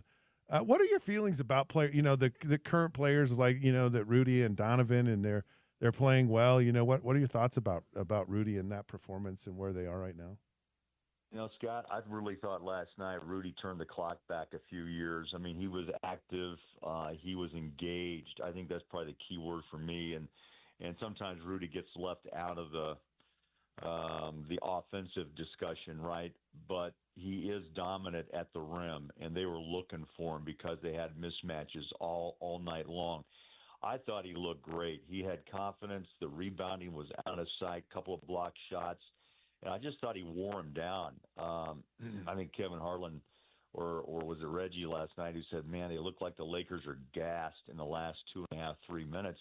And really, when you have to work against a 7-plus footer all night long, and the way he was able to kind of squeeze through and get those offensive rebounds were, I thought, really the difference maker in the win. And the Lakers are now kind of wondering what happened. And I guess LeBron's talking about front office issues now. So it's a typical offseason now for the Lakers, right? And Luka's back. I mean, it's been a crazy year in the NBA with that trade in Dallas and, Kyrie's injury and Anthony Davis first game, he looked like, that first half was unreal. Then he goes down with abdominal strain. But, it's life in the NBA, and, you move on, and now you have to wonder, who's next. The Lakers are out. There'll be a lot of talk in the next few weeks, about lottery night on May 12th, Scott. Man, that's a huge night for the Jazz. Yeah. Right. I mean, I don't know. I don't know if there's been a bigger night, really, in Jazz history, right. To be honest. It's really intriguing to talk about. So, well, let's talk about it. Like how, I've actually talked to some reporters who are actually going to be in the room, and they're really excited about that whole process, that process of elimination. And what kind of involvement do you have any involvement with it? Or, what does it mean? Are we going to be crushed as Jazz fans if we don't get that first pick, or can, maybe, I hate that. I feel so much that, your fortunes are a little bit of luck, right? Because you never know who's going to pan out. You never know if that first pick is going to be, that great player. Or I don't know. What? Tell me what your thoughts are about the lottery. Scott, I tell you, I'm with you on the sense of the luck. You lose, and the reward is still only a marginal percent of actually getting the pick. As you know, in the NFL, if you have the worst record, the reward is the number one pick. Right. And in the NBA, you've got 3 teams potentially with the same odds of getting the number one. The Jazz, because they did finish last, are guaranteed no lower than 5. But you know what? When you really think about what they went through this year, winning 17 games, I got to give some love to Jazz fans. I mean, that building was always nearly to the rafters throughout the season. And that's just the Jazz fan base that love this Jazz team. And they are hoping for what everyone is in the state and beyond, is that the Jazz finally get some luck, and that the the 17-win season actually pays big, not dividends, but I'm talking the big one. The 2 or the 3 or the 4 or the 5 would be a disappointment for most because of what they went through. Right. To win the 17 games and be the worst team, sadly, in Jazz franchise history. So, I think you're old school. I'm old school. It's hard to think about going on the floor or on the field and say, hey, you know what, the reward later will be a pick. I probably won't be around for it, but I'm helping a franchise, grab a number one. And if it doesn't happen, Scott, I don't know how the fans are going to react. And I'm saying that because there's so many other things involved. Downtown, the renovation of Delta Center, Right. which is the centerpiece of it. And you know what? To bring, and the old cliche is, build and they will come. But the bottom line is win and they will come. Yep. And I think there's so much input financially in the future of downtown. And that building, man, I got to be honest. I watched Larry Miller build that from another spot at KSL when I was just barely in town in the young days, and watched that thing go up. And man, it is weathered time, hasn't it? And they have remanufactured it so many times, and the building still stands as if it's brand new. And it's going to have another facelift now to help accommodate hockey. And I'm fascinated by that building. I mean, there's so many great memories in there, and I'm glad it's staying. I really am. And to have Delta Center back on it, things have all come full circle. Maybe that's a good omen, for maybe draft on lottery night, May 12th. But, man, there's been some great memories in that building. You've been there. Yeah. I've been there so many times, and I love the place. And, it is a centerpiece. But I think the fans – Danny and Ryan and Justin will have to huddle and say, hey, look, if we don't get number one, what's the next direction? I think, and that probably is going to have to be verbalized to the fan base to say what's the next step if Cooper and the number one pick doesn't come Utah's way. Yeah, so I got a couple of questions about that. Actually, I have questions about like the different ownerships too, right? I mean, the Miller family and then Ryan Smith and the Smith Entertainment Group. What are the different ownerships like? What's it been like? What have you noticed? What have you? It seems like they're passionate about the Utah Jazz and about sports in Utah, but how are they different? Great question. Larry, came from just a parts manager at Toyota and built a dynasty. I mean, it's unbelievable. Yeah. And to be honest, Ryan and Ashley, I mean, there's all sorts of discussions about, Qualtrics was started in a garage with brother and dad. I may be misspeaking, but right? No, it was. Again, I like the fact that, they're both kind of man-made. They made themselves with help, but Larry, I mean, he took major rolls of the dice, and Ryan's doing the same thing. Yeah. Scotty, I see similarities, but in different generations. And that's kind of, Larry was just maybe a little older than Ryan. And I think the passions are still the same, and they still have the same. Larry was so passionate about, helping the state of Utah keep the Jazz because he realized it would build the city and also would help his business. Let's be honest. I mean, right. He's still a businessman at heart, but it was an extension. And, man, he was passionate. Man, he really was a passionate owner. And Ryan is, but in a different way, maybe not as vocal or, on the scene courtside that much. But, I mean, he's there. But Larry had a different way of showing it. We always took bets in the media and said, Larry's going to get emotional here in about 32 seconds. It was kind of a bet, and he was very emotional. Ryan's much more even keeled right. in the way that he approaches, and man, he has really, to be honest, to be able to turn around a hockey franchise from Phoenix to Salt Lake, Scott, in 6 months, right. is beyond me how they pulled this off. It's been amazing. And now, the building is being renovated to help with line of sight for both goals. And it's a huge undertaking, man. I tip my hat to him. I mean, he could have easily said, look, I guess let's move it to Southtown. But I think you realize too that the cost would be in the $2 to $3 billion range. I mean, Wow. that's just kind of the going rate.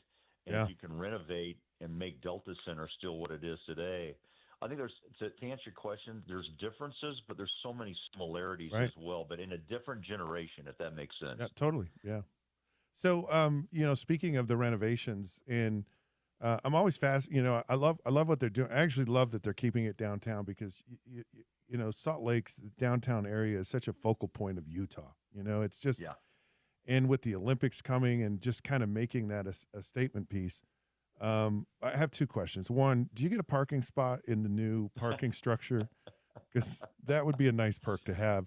And if That would be a if you good know perk. some people, can we talk about this off the air? Just like Oh. I'll drive like a scooter. Like I'll bring a Yeah. scooter. I won't take up a lot of space, but man, I'd like to be in that parking structure. I really Yeah. would. I sure hope they give me a pass. They'll give you. Come on, they'll give you one. I hope so. Yeah, I don't know. It's going to be interesting to see how it all works out, and where the parking structure. I can't remember how many. I don't even know how many stories it's going to be, but It's like 6 or 7, something like that. yeah, Yeah. it's needed to kind of alleviate, down there on Stockton Avenue or Right. Stockton Boulevard. Yeah. And, they're going to do a lot of interesting things down there over the 3-year, remodel plan, refurbishing plan. So, I'm excited to see the finished product, but, we'll all live through it.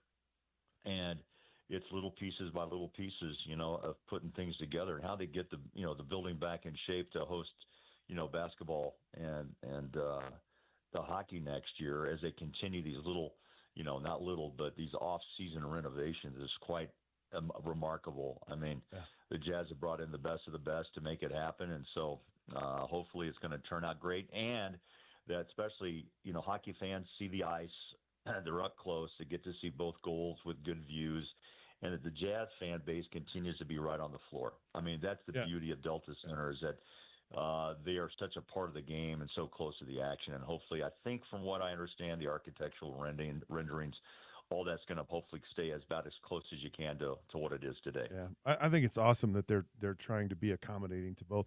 So I call the Utah football games and been doing Yeah. it for about 8 years now. Oh, And- Bill Riley and you, Oh man. yeah, I'd tune yeah, in. it's a lot of fun.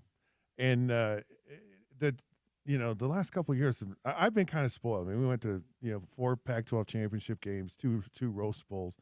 And the last couple of years have been kind of tough. How hard is it to call a season for the Jazz when you know that and look, you're trying to lose. Okay, let's just be honest about it. You're tanking, and we want you to tank. I do.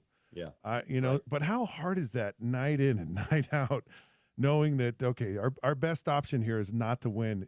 What's the challenge of that when you call those games? Oh, that's another great one. Another great question, Scott. I'm glad I have Thurl, and we have a new sideline reporter in Lauren who's no longer a rookie. We gave her a little trouble as the season went on, but she really caught on to what the NBA is very quickly. I got to be honest, in the booth, as you know, your partner means a lot, and how you kind of have the chemistry and it can almost relate to each other. And the timing of when you're supposed to talk and when you're not, and hand it over to back to Bill, or he hands it to you, and I hand it to Thurl, and he hands it back. I mean, it sounds easy, it's not. Especially when you're winning. When you're winning, it's easy, right? When you're having a tough stretch like Utah after the BYU loss, right? It's like, oh boy, it's going to see how's this going to handle, how's this going to work out. But honestly, I think our broadcast team, and I'll name a couple guys, Trav runs it, and JB and Joe, and Scott's our graphic design guy and brings up the stats. And, there's so many people behind the scenes that make it work, but we do it as a group, as you guys do on radio, and, producers, directors, audio. It's all part of the process, but we always talk openly and we always talk straight up. I mean, I don't think any of us wanted to say, look, we're just going to say, hey, the Jazz, tonight, tough loss, lost by 37, but no, it's what the fans see, Scott. You see it, they see it or hear it. And that's what I go with in my whole career is, look, I'm not I'm not kidding anybody. Right. When I saw you in Miami in the old days, and when I was doing preseason games for CBS, it was still the same way, the same approach. I know what fans see, and you have to prep, and they know if you do or don't. And the preparation is the biggest process of all to me. And so it was like, okay, here I go again. We've lost, 12 to 13. Now it's 14 to 17. And I still have to try to find a way with Thurl and our crew what positives are happening. Let's not. Look. I am going to talk turnovers because they're real and it's an issue with this young club.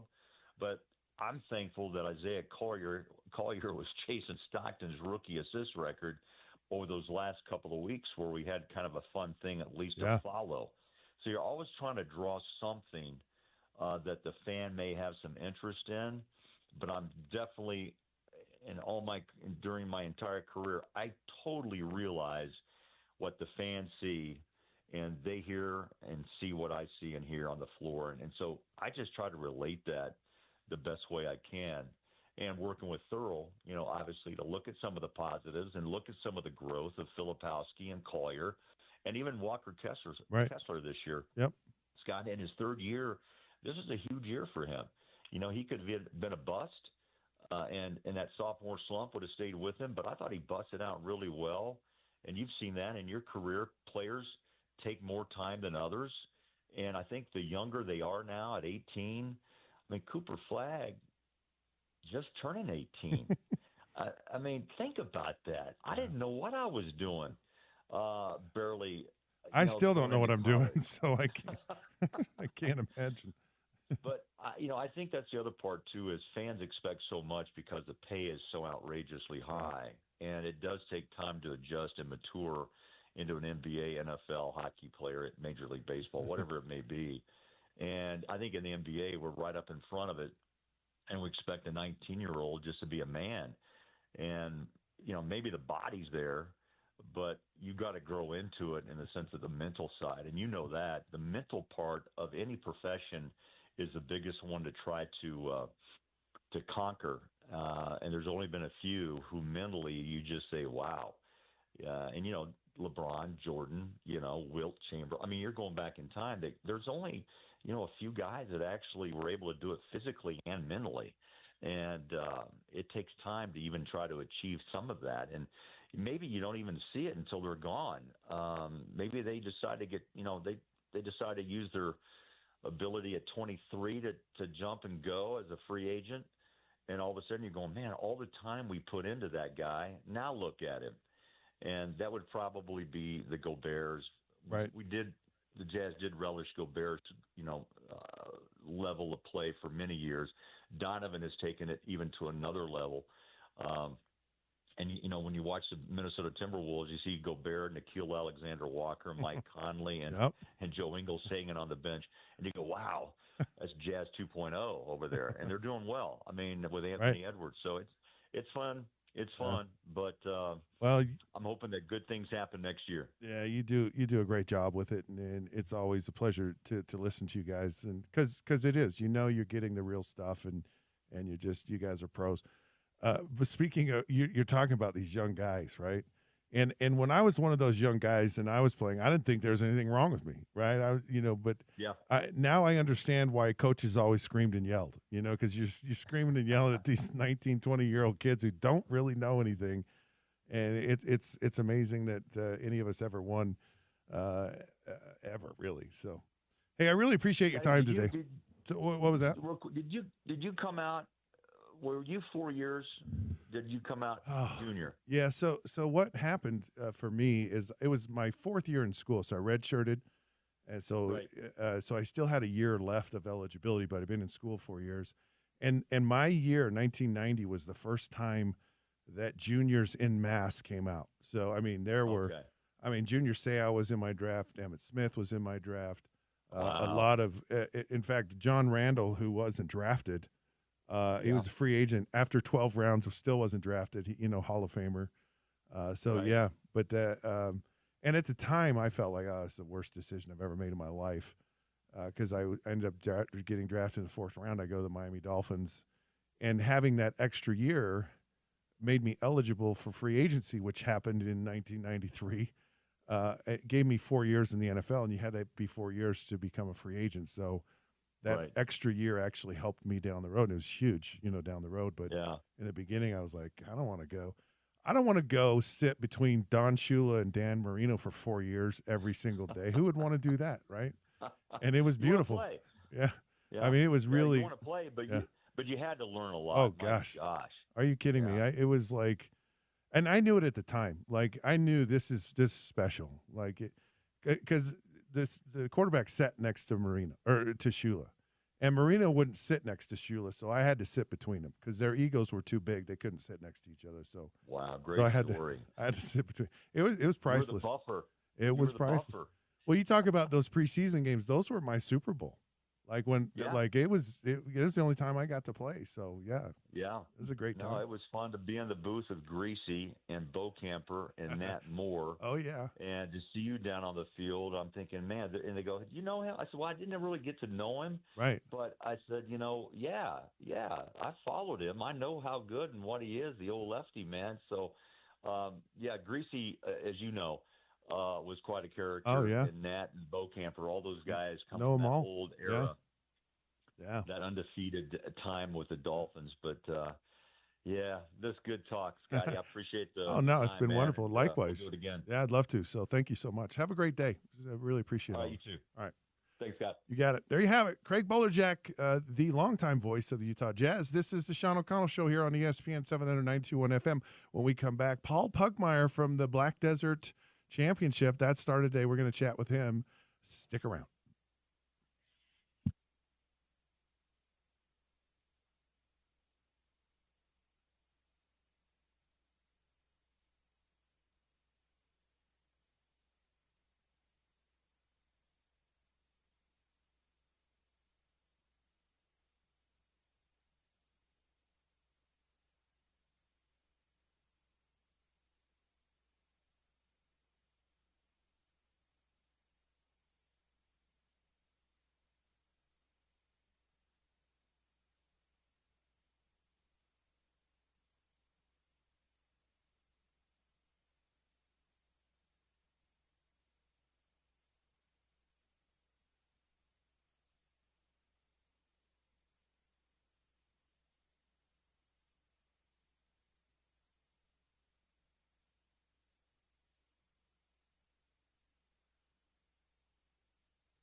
Picked up by Robert Thomas. Connor took it back from Boldu. 1:15 to go. Here is Appleton on the entry. It's Connor. Fed it along. Score! Vlad Nemesnikov from Kyle Connor.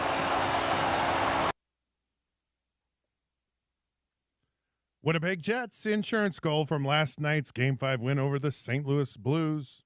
Courtesy ESPN. Our next broadcast is tonight. The Minnesota Wild hosting the Vegas Golden Knights in Game 6 of their first-round series.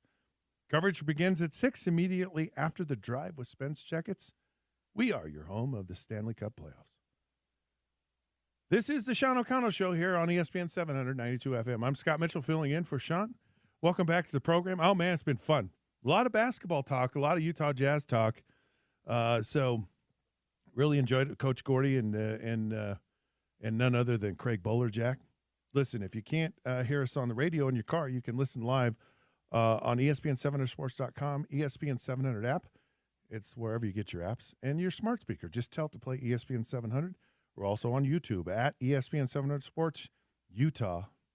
And, of course, the podcast version. You can get that on ESPN700sports.com or ESPN 700 app. Just search for The Sean O'Connell Show.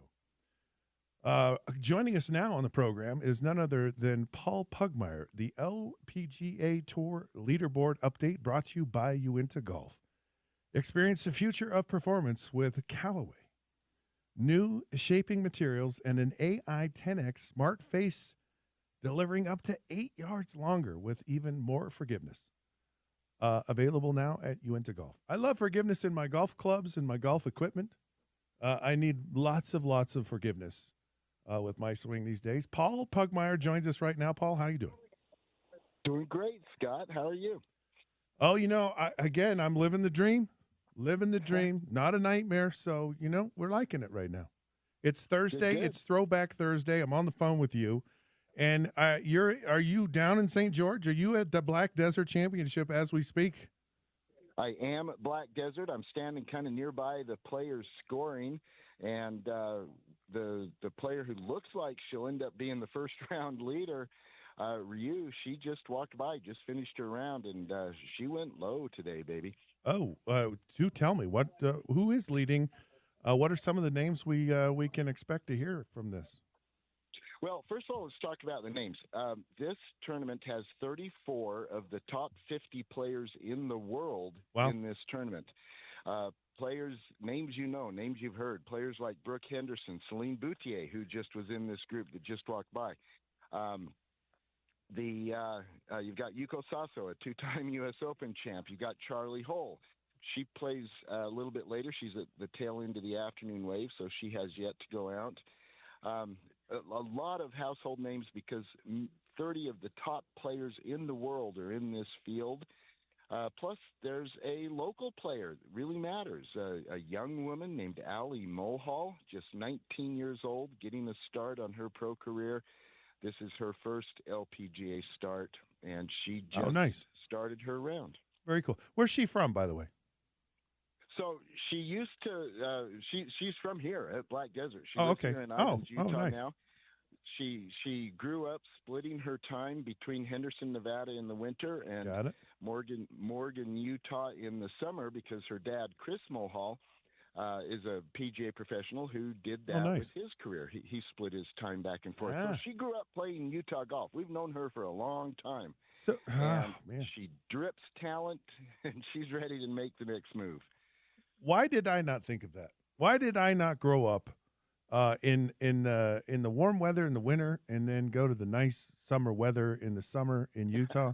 What's wrong with me? I made a career bad decision, very bad decision. I don't know. Everybody I know grew up thinking I want to be Scott Mitchell. Yeah, until you've lived in my shoes, and then you're like, no, thank you. So. Love what's going on down in St. George just in general, and a lot of exciting things. Boy, it's just exploded. I mean, that's where, I went growing up and so many things, they played baseball there in the spring and when I was in high school, and just we had football camps in the summer. So have a deep affection for St. George. The Black Desert, the folks there just built this incredible golf course. and it just feels like they're going all out to make this event just phenomenal. What's impressed you the most so far with what you've experienced there? Whoa, that's a tough question because there's a lot. Let's talk about the golf course. This is a Tom Weiskopf design. It actually was the final course that Mr. Weiskopf designed before he passed away. And it has all the Tom Weiskopf features, really sophisticated, complicated green complexes, a reachable, gettable par 4 toward the end of the round so that it will be in play when a tournament is coming down the stretch. Tom Weiskopf features, and this course is fitting for Mr. Weiskopf's final design. It is a great golf course. The next thing that jumps out is just the location. You get layers of color here like no place I've ever seen. You've got the green grass, the white in the bunkers, black rock, red rock, blue sky, white in the clouds, just layer of color. No matter what direction you look, there's a vista. There's something striking. This is one of the most visually striking courses you ever will find. So it really pops on TV, which is kind of cool. The way they run this tournament, and I'm speaking now about Patrick Manning and his team at Black Desert. Right. They do things right. They reach out to do more right than other tournaments. They're looking to be the best run, the best liked tournament by players, by fans, by the LPGA, by the TV. All of that is working out. They've done several things to make that happen, but two in particular. Black Desert provided charter jets to fly the players and their caddies from Houston, where the tour was last week, right, to St. George, and then put them up, house them at the resort here on site, which makes the whole experience for the players just so much easier and slicker and more manageable. And that matters when you're on tour. The Lions had a traveling secretary who arranged your travel. These players do their own. And so having Black Desert provide the travel really made a difference for the players this week. So I think it's awesome, and we had Patrick Manning on the show last week, and he showed the trophy. The trophy's really cool, amazing. It is. Yeah, but do you think that it's necessary to do this? I mean, when you're kind of the new kid on the block, you're trying to, is it the kind of things you have to do to kind of set yourself apart, to make a statement? I guess the people, I understand they had to turn people away. I mean, it's kind of full, especially with sponsorships and everything. So it feels like they're doing it the right way, but do they need to? Is this just part of, hey, this is how you really build a tournament to last? Because that's what we want. We want something that's not a little one-hit wonder, or came here for a minute, but we want it to last. Yeah, and I think your last point is really the one that is at work here. Is it required? No, the LPGA Tour doesn't require all this stuff. Right. But does it make you stand out? Yeah. Is it the kind of thing that will accomplish exactly what you said, to where all of the constituencies involved in a tournament say, yeah, that was a great experience, I want to do it again? Yeah, exactly. And so that's what Patrick and his team get, and that's what they're willing to expend resources of various kinds to achieve, and they're doing it. And as a result, yeah, this is something that will have staying power. I'm certain of it.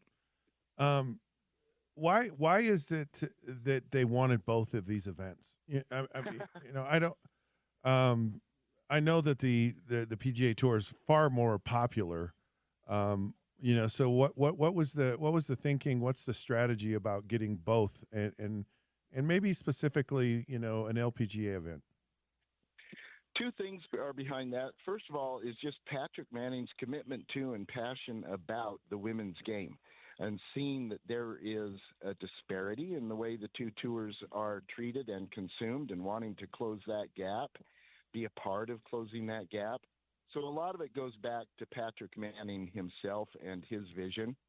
The other thing is when they were putting together this resort and putting together this golf course, they had an idea of one of the things they could do to stand out would be to host both tours. It's a huge undertaking. It's not done anywhere else. It was done famously 5 years ago when the U.S. Open was at both the Women's Open and the Men's Open were back to back at Pinehurst. Right. But other than that, it's really not done. It's not on the schedule. Why is that? What makes it so hard? Is it putting together a tournament is a year-long process? Gotcha. Just that one venue. Yeah, it's hard. It's a big lift. Interesting. There's this kind of push in Utah for the expansion of sports, and you talk about having both of these events. The LPGA. What does this mean to Utah sports in general? And part of it is like, here I'm up in Salt Lake and you're down in St. George. It's a long distance, and people kind of feel like, well, Utah's Salt Lake City. What does this event mean to sports in Utah moving forward? Do you see a lot of people maybe making a trek south to view this event, and what's kind of some of the challenge? I guess maybe what would make it a great event here in the state of Utah?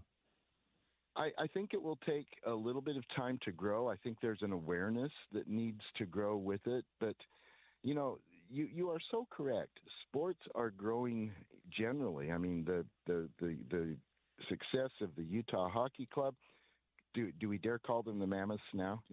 I don't know. But I don't know what you're talking about, Paul. I don't. I have no idea what happened down, there. Wasn't it? I just don't know how valuable my Utah Hockey Club gear is going to be worth. And where can I find my Mammoth stuff? The Utah Hockey Club stuff's going up in value because you're one of the early adapters. I like it. I do too. But you've got that. The Olympics already been here, coming back. Let's not forget the 2034 U.S. Women's Amateur Championship will be at the Salt Lake Country Club. Oh.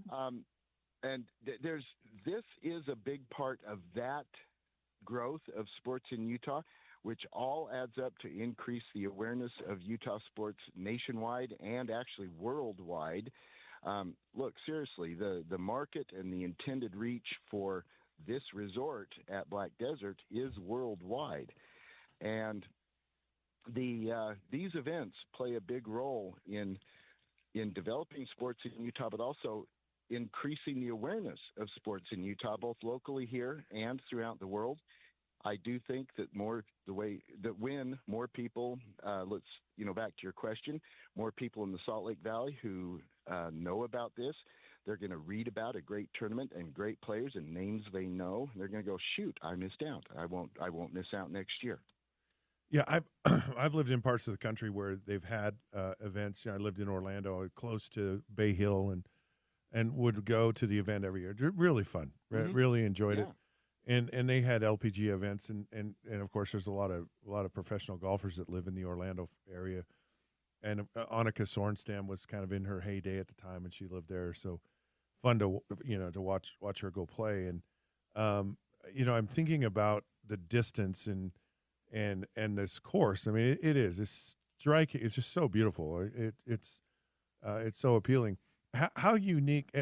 So people go trek to St. George. It's not unusual for people. We love to go south. How hard is it to actually watch the event on the course? Oh, it's pretty easy. It's pretty straightforward to get around. There's lots of good places to see. It's pretty easy to follow a particular group if you want to do that. It's a good fan experience. I'm out walking around on the course this morning, and I did the same thing for the PJ Tour when they were here last fall. It's pretty slick to get around. So what do you think that they would determine a successful event? What has to happen this week in order for the Black Desert to go, this was a success? What a great question. I'll be talking with Black Desert people on the Utah Golf Radio on ESPN 700 on Saturday morning. I'll be sure to ask them that. My thought, though, no, I think what TV ratings are going to matter. Absolutely. Yeah. Number of tickets sold for the on-site will matter. And then the feedback that you get from players and from the LPGA itself saying, okay, the event was run smoothly. The logistics and the execution of the event all clicked. That matters to the LPGA. The player experience matters because, if the players have a crummy experience, they're going to let the tour know, and then the tour is going to come back to Black Desert and complain. So the way the players respond is a very important thing. All right. Well, is there anything else we need to know? I think you got it. Just follow this thing, man. Yeah. The leaderboard is packed with some of the best players in the world, and they're showing that they're the best players in the world. Scoring conditions are ideal this morning, and they're making birdies. It's kind of fun to watch. That's what that was my takeaway from all of this. Look, we love sports in Utah. Let's really show out who we are, what we are. These are like you said, this is bringing the world to the state of Utah and the sports here. This is it. Yeah. This is it. This is the big time. Is the big leagues in all these major sports, and we want to see more of this. We want to experience more of it. We need to show up and show out. So I encourage people, get your butts down to St. George and say hello to Paul. Watch them golf. Come on down. Yeah, this is a good time, Scott. It's really. Oh no, nice. I'm sure the weather's amazing. Yeah. All right, Paul. Go enjoy the rest of your day. Thanks for your time. Really appreciate it. It's awesome. Thank you. Enjoyed talking to you. Yep. There you have it, Paul Pugmire. He's the co-host of Utah Golf Radio here on ESPN every Saturday, 8 to 10, right? That's correct. 8 to 10 every Saturday with Jan Brownstein. Yes. Another one of our friends. Yeah, love Jan. Yep. So, really exciting. All right. Do I want to take a break now? I'm going to take a break now because we got OC around the corner. We good taking a break right now? You feel good about that, James? All right. Because I don't want to not take a break, James. Anyways, we'll take a break. Look, ESPN 792.1 FM, Festival of Tees, powered by the Utah Golf Association, brought to you by Mountain America Credit Union. Each day we give away free rounds of golf for the best courses in the state and beyond. Listen to the Down and Dirty with Scott Mitchell. That's me from 10 to 11. The Sean O'Connell Show from 11 to 2. And the Drive with Spence Checketts from 2 to 6 for your chance to win. Today we have 1 hour at Next Level Indoor Golf. That's a lot of fun. You'll really enjoy that. We're going to give it away here coming up at Topical Trivia in about 20 minutes. This is the Sean O'Connell Show, ESPN 792.1 FM.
Timberwolves being led by Rudy Gobert with 15 and 8 rebounds. And I never thought I'd say this, but Shaq has video of Rudy Gobert. And I never thought I would say these words that are about to come out of my mouth. But Rudy Gobert is dominating. Roll the tape. Roll the tape is right. There you have it, folks. Shaq pretends to hold back vomit as he says Rudy Gobert is dominating during last night's T-Wolves win over the Lakers in Game 5 of their first-round series, courtesy TNT Sports. Hey, this is the Sean O'Connell Show here on ESPN 792.1 FM. Scott Mitchell here, filling in for Sean.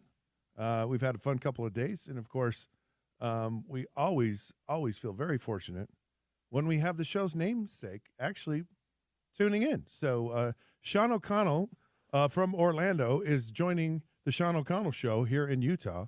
Sean, welcome. How's it going? It's going great. How are you, Scott? Oh, doing wonderful. All right, so you got PFL World Tournament continues tonight at Universal Studios. Coverage begins at 5:30 on ESPN Plus. What can you tell us? What's going on out there in Mickey Mouse's neighborhood?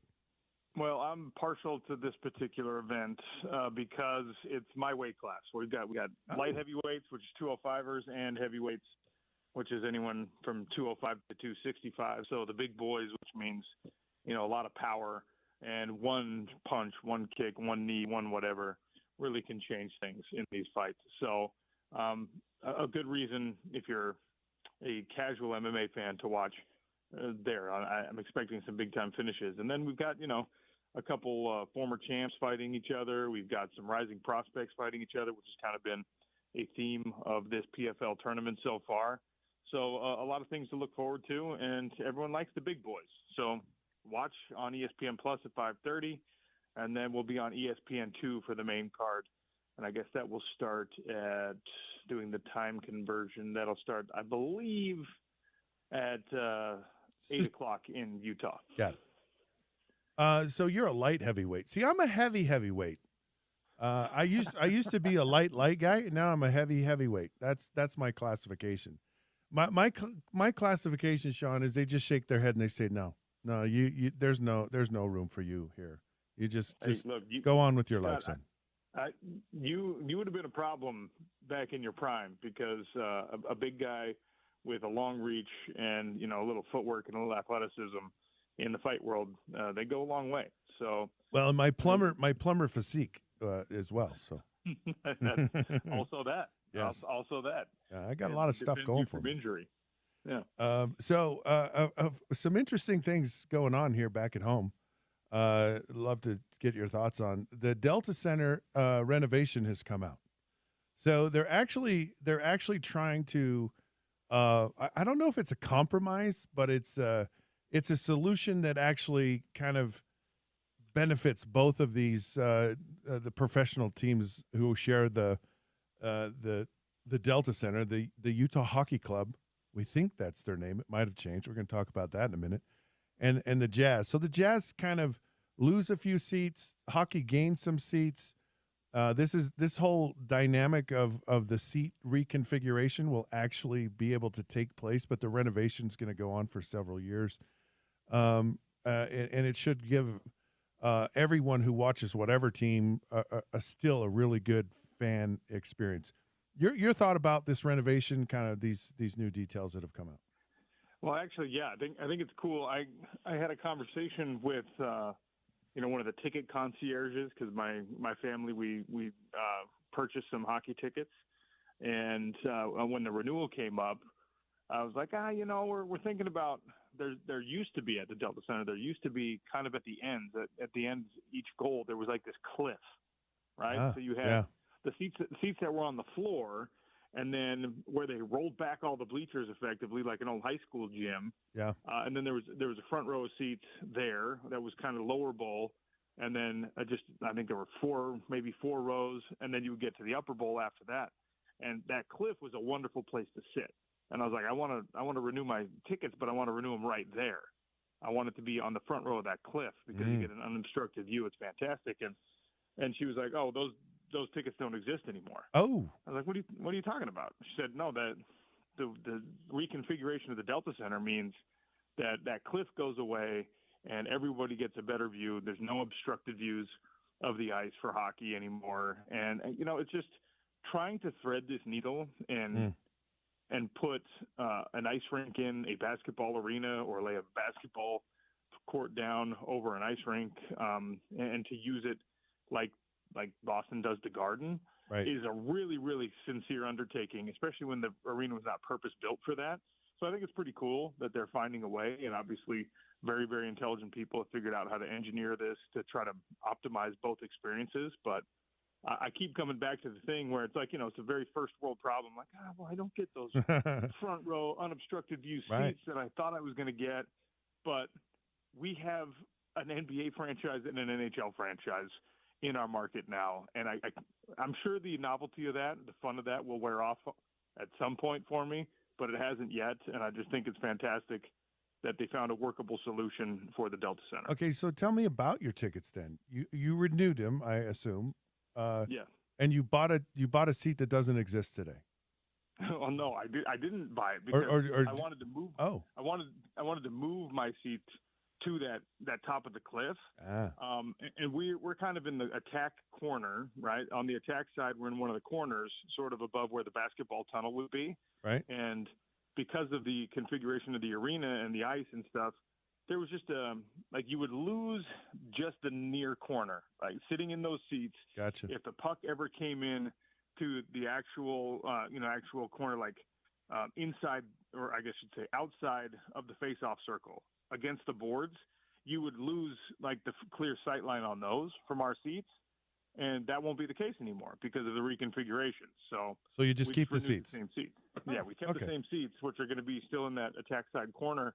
But you won't have to do the thing where anytime it hits the boards over there, you're looking at the big screen and then back at the ice when it comes out. So that's cool. See, I love when a first world problem is solved and there's no bloodshed. It's just a beautiful thing. Isn't it fantastic? It's just beautiful.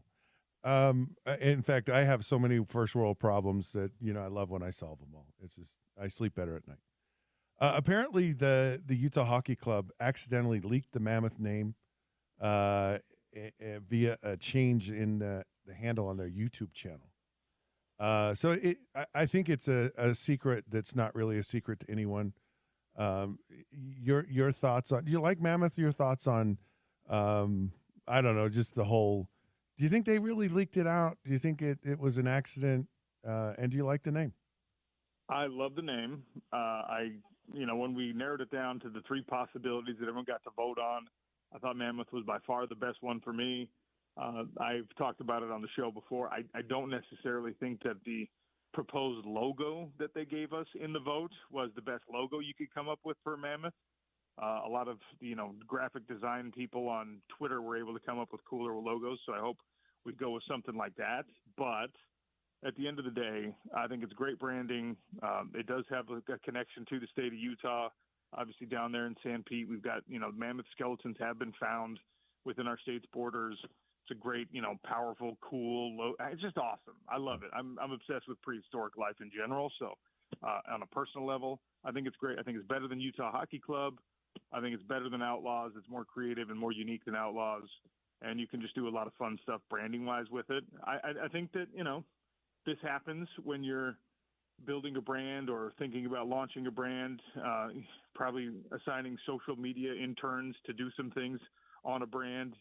Accidentally someone changes the handle to the Utah Mammoth, and then, of course, the internet sleuths sniff it out and figure it out and screenshot it, and it's maybe a little tease. Or maybe Ryan Smith and company are thinking way ahead of all of us, and they dangled that as like a semi-official announcement to see what the level of excitement would be. Right. Or if people would get upset on social media. Oh, Mammoth. Oh, we didn't want Mammoth. Mammoth sucks.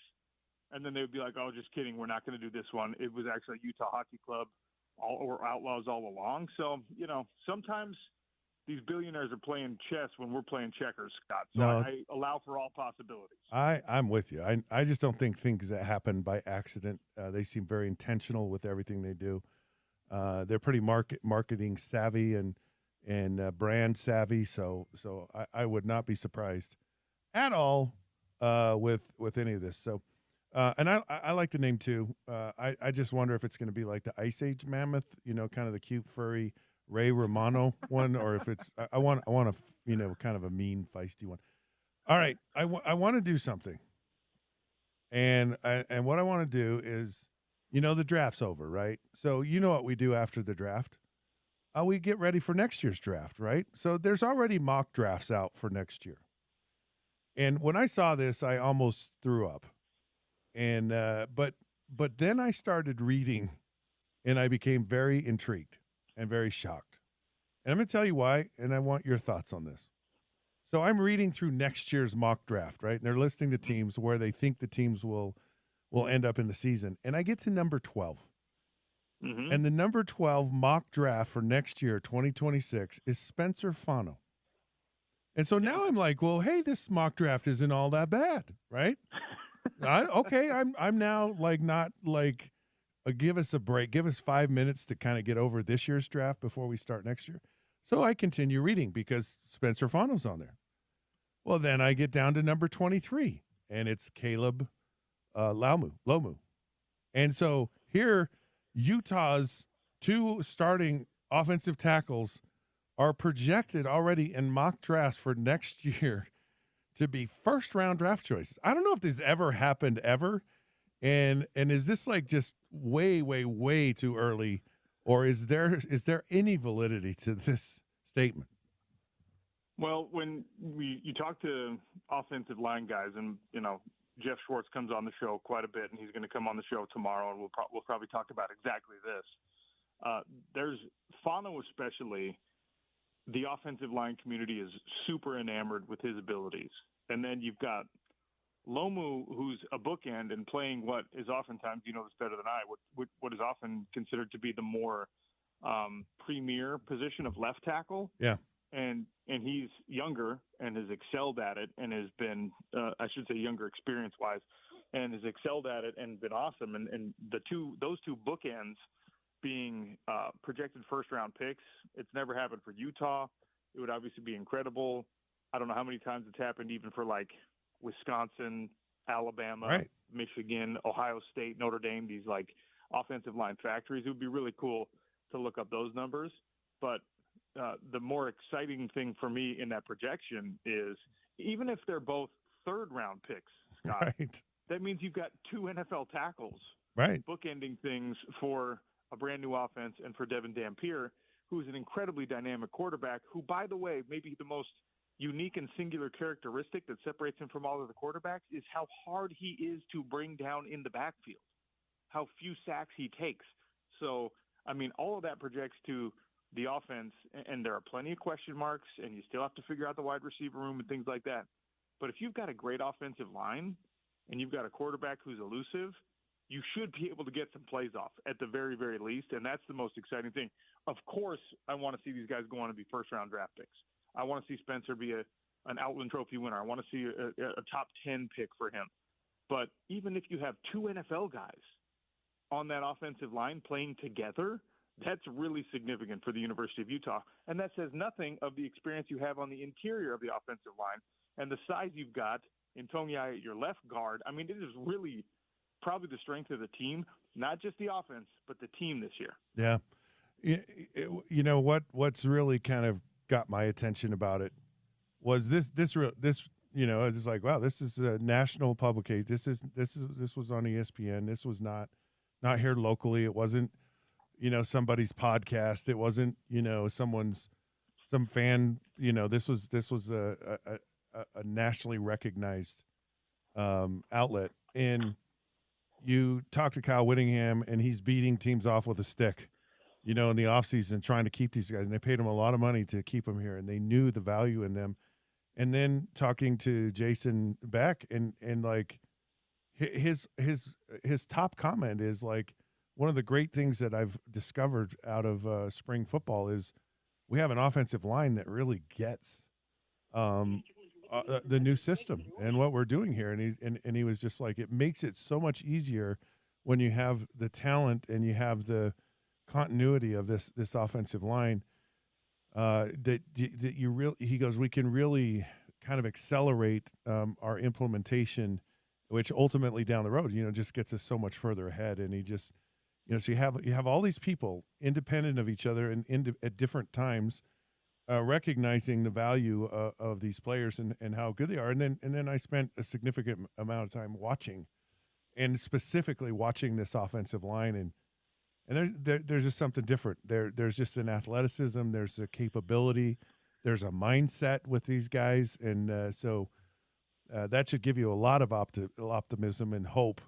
And I didn't expect that today. I was just really shocked. Here this mock draft comes out, and it's like, these guys are they're getting some attention here, way early. It's fascinating. Yeah, it's really fascinating. It's really fantastic, and it's just it bodes well for the ability, like you said, and like Jason Beck said, of the offense to gel quickly, because you know this better than anyone, Scott.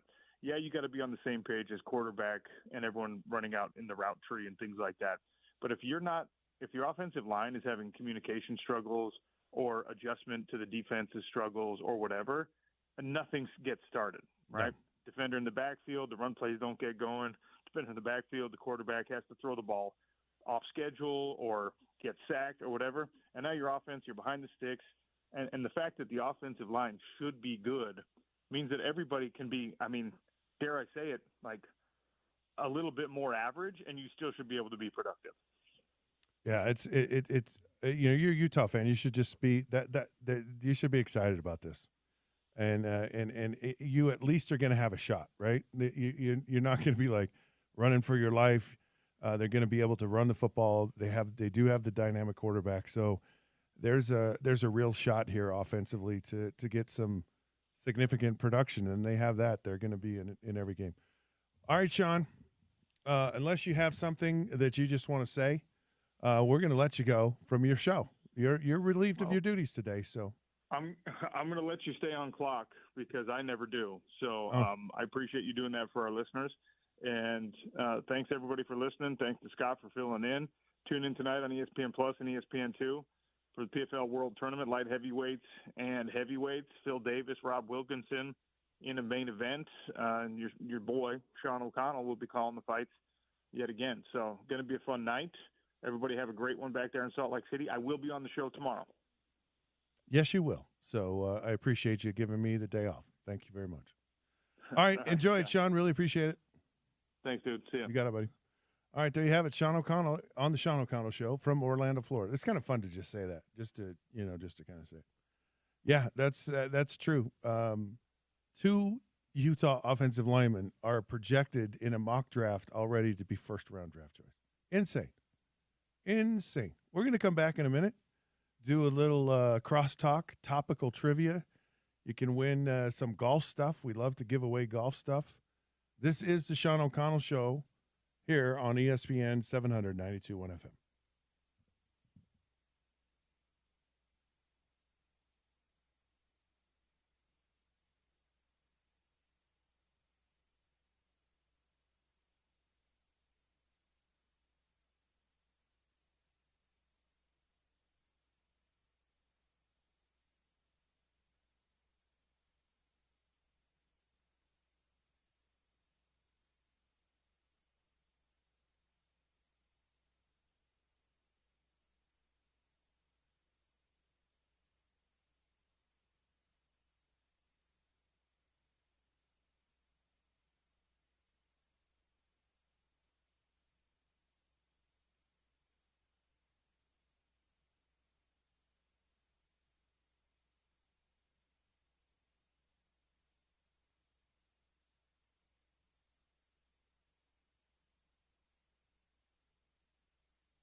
All righty, sports fans, welcome back. It is the Sean O'Connell Show here on ESPN 792.1 FM.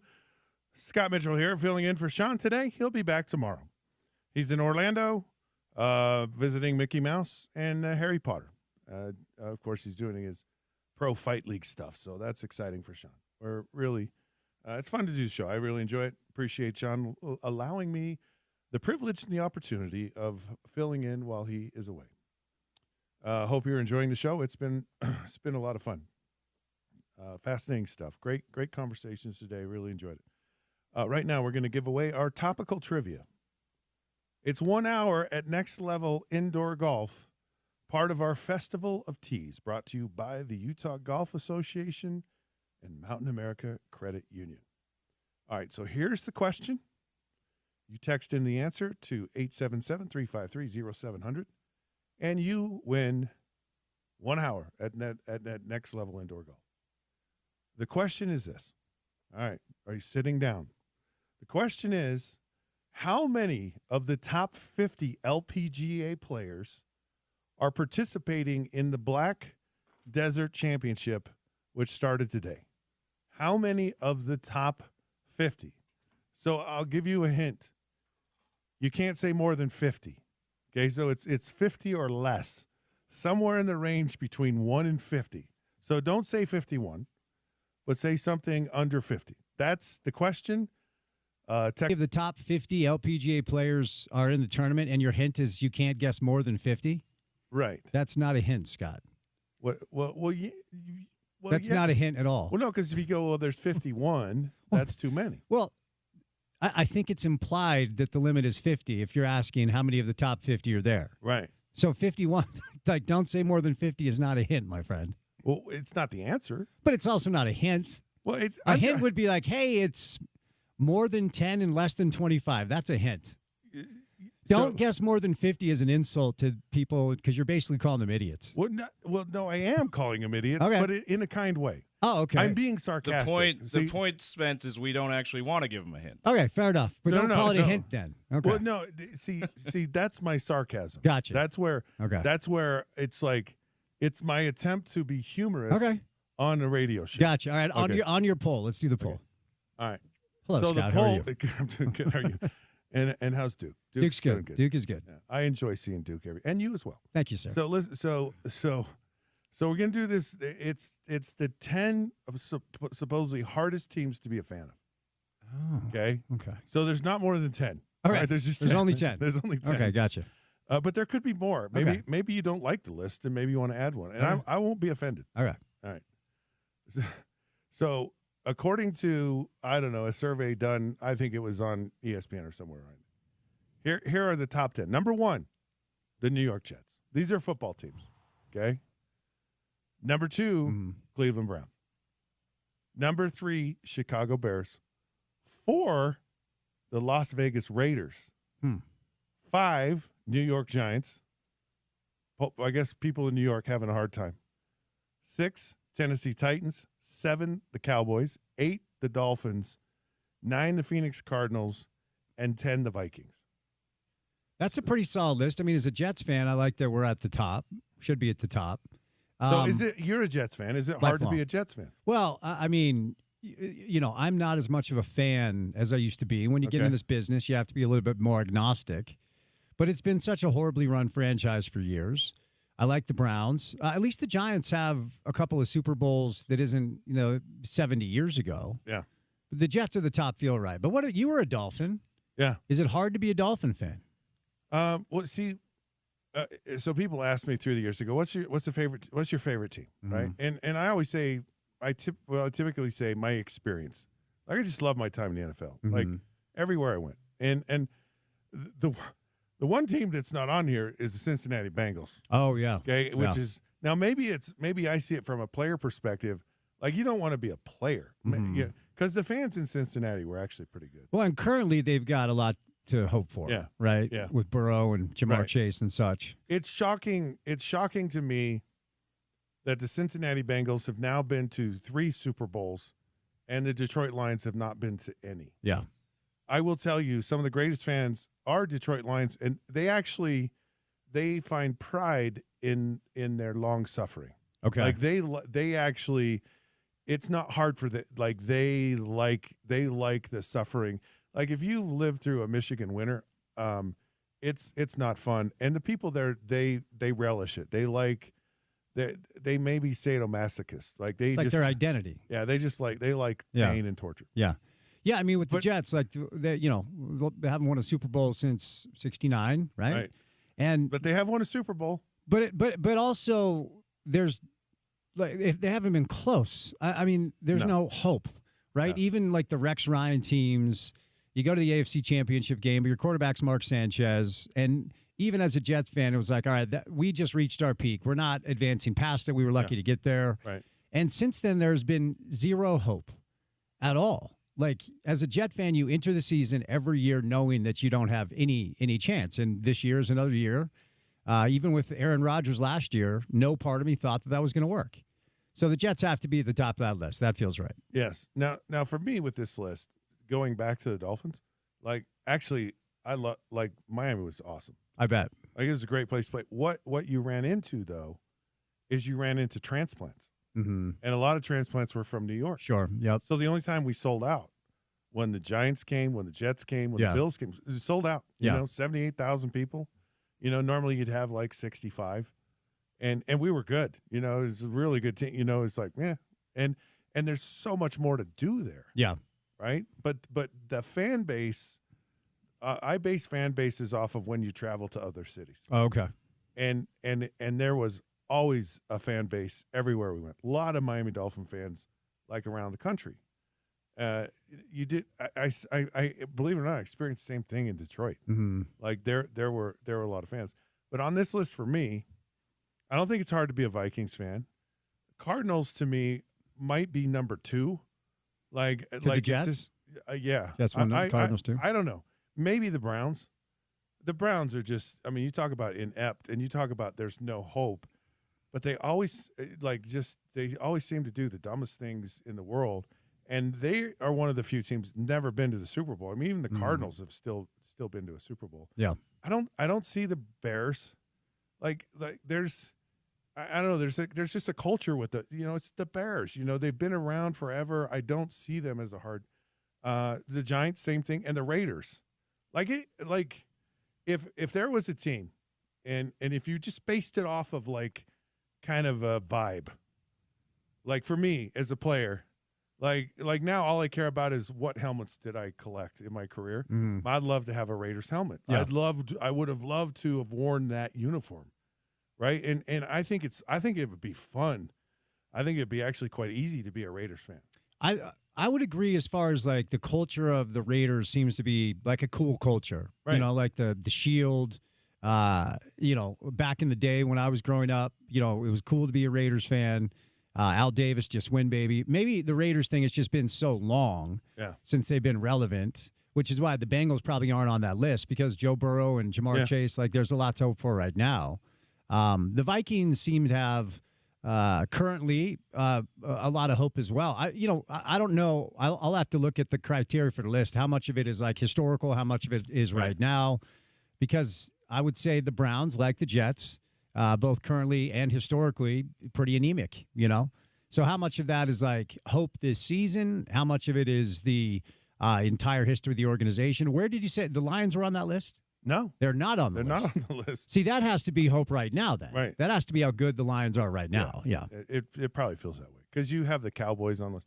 Anyways, thought this was a fascinating list, and it's always fun to kind of, being a fan is really subjective, so it's all good. Of course, yeah. All right, so what's going on today? What do you got? Well, the easy thing to do on the show. That was a long side, by the way. Well, so I haven't exactly decided how I'm going to land this plane, because the easy thing to do on the show today will be Donovan Mitchell looks awesome for Cleveland. Yes, he does. Rudy Gobert looks awesome for Minnesota. He put it on him. Mike Conley hit dagger 3 after dagger 3. Nikhil Alexander-Walker shut off Luka Doncic's water at times. And I could keep going. So the easy thing to do is, why the hell in a city like Salt Lake City do you make the intentional decision to jettison those players? Right. But we'll go a little bit deeper and talk about exactly why Danny Ainge decided to do that and whether or not it was the right thing to do. So I haven't exactly decided how I'm going to land the plane, but that's how we're going to start the show. I want to watch this. I want to see. YouTube. Yeah, YouTube, baby. I want to hear. I know. I got to hear I got to hear what you say about it. All right. Well, thanks for joining. Good to see you, Scott. Yeah, you too. All right. This is the end of the Sean O'Connell Show. That's the end of Crosstalk. The Drive with Spence Checketts is right around the corner. Thank you for joining the show today. Really appreciate it. Thanks, James. Thanks for everyone for the opportunity to do this. This is the Sean O'Connell Show here on ESPN 792.1 FM. Until then, we'll see you then.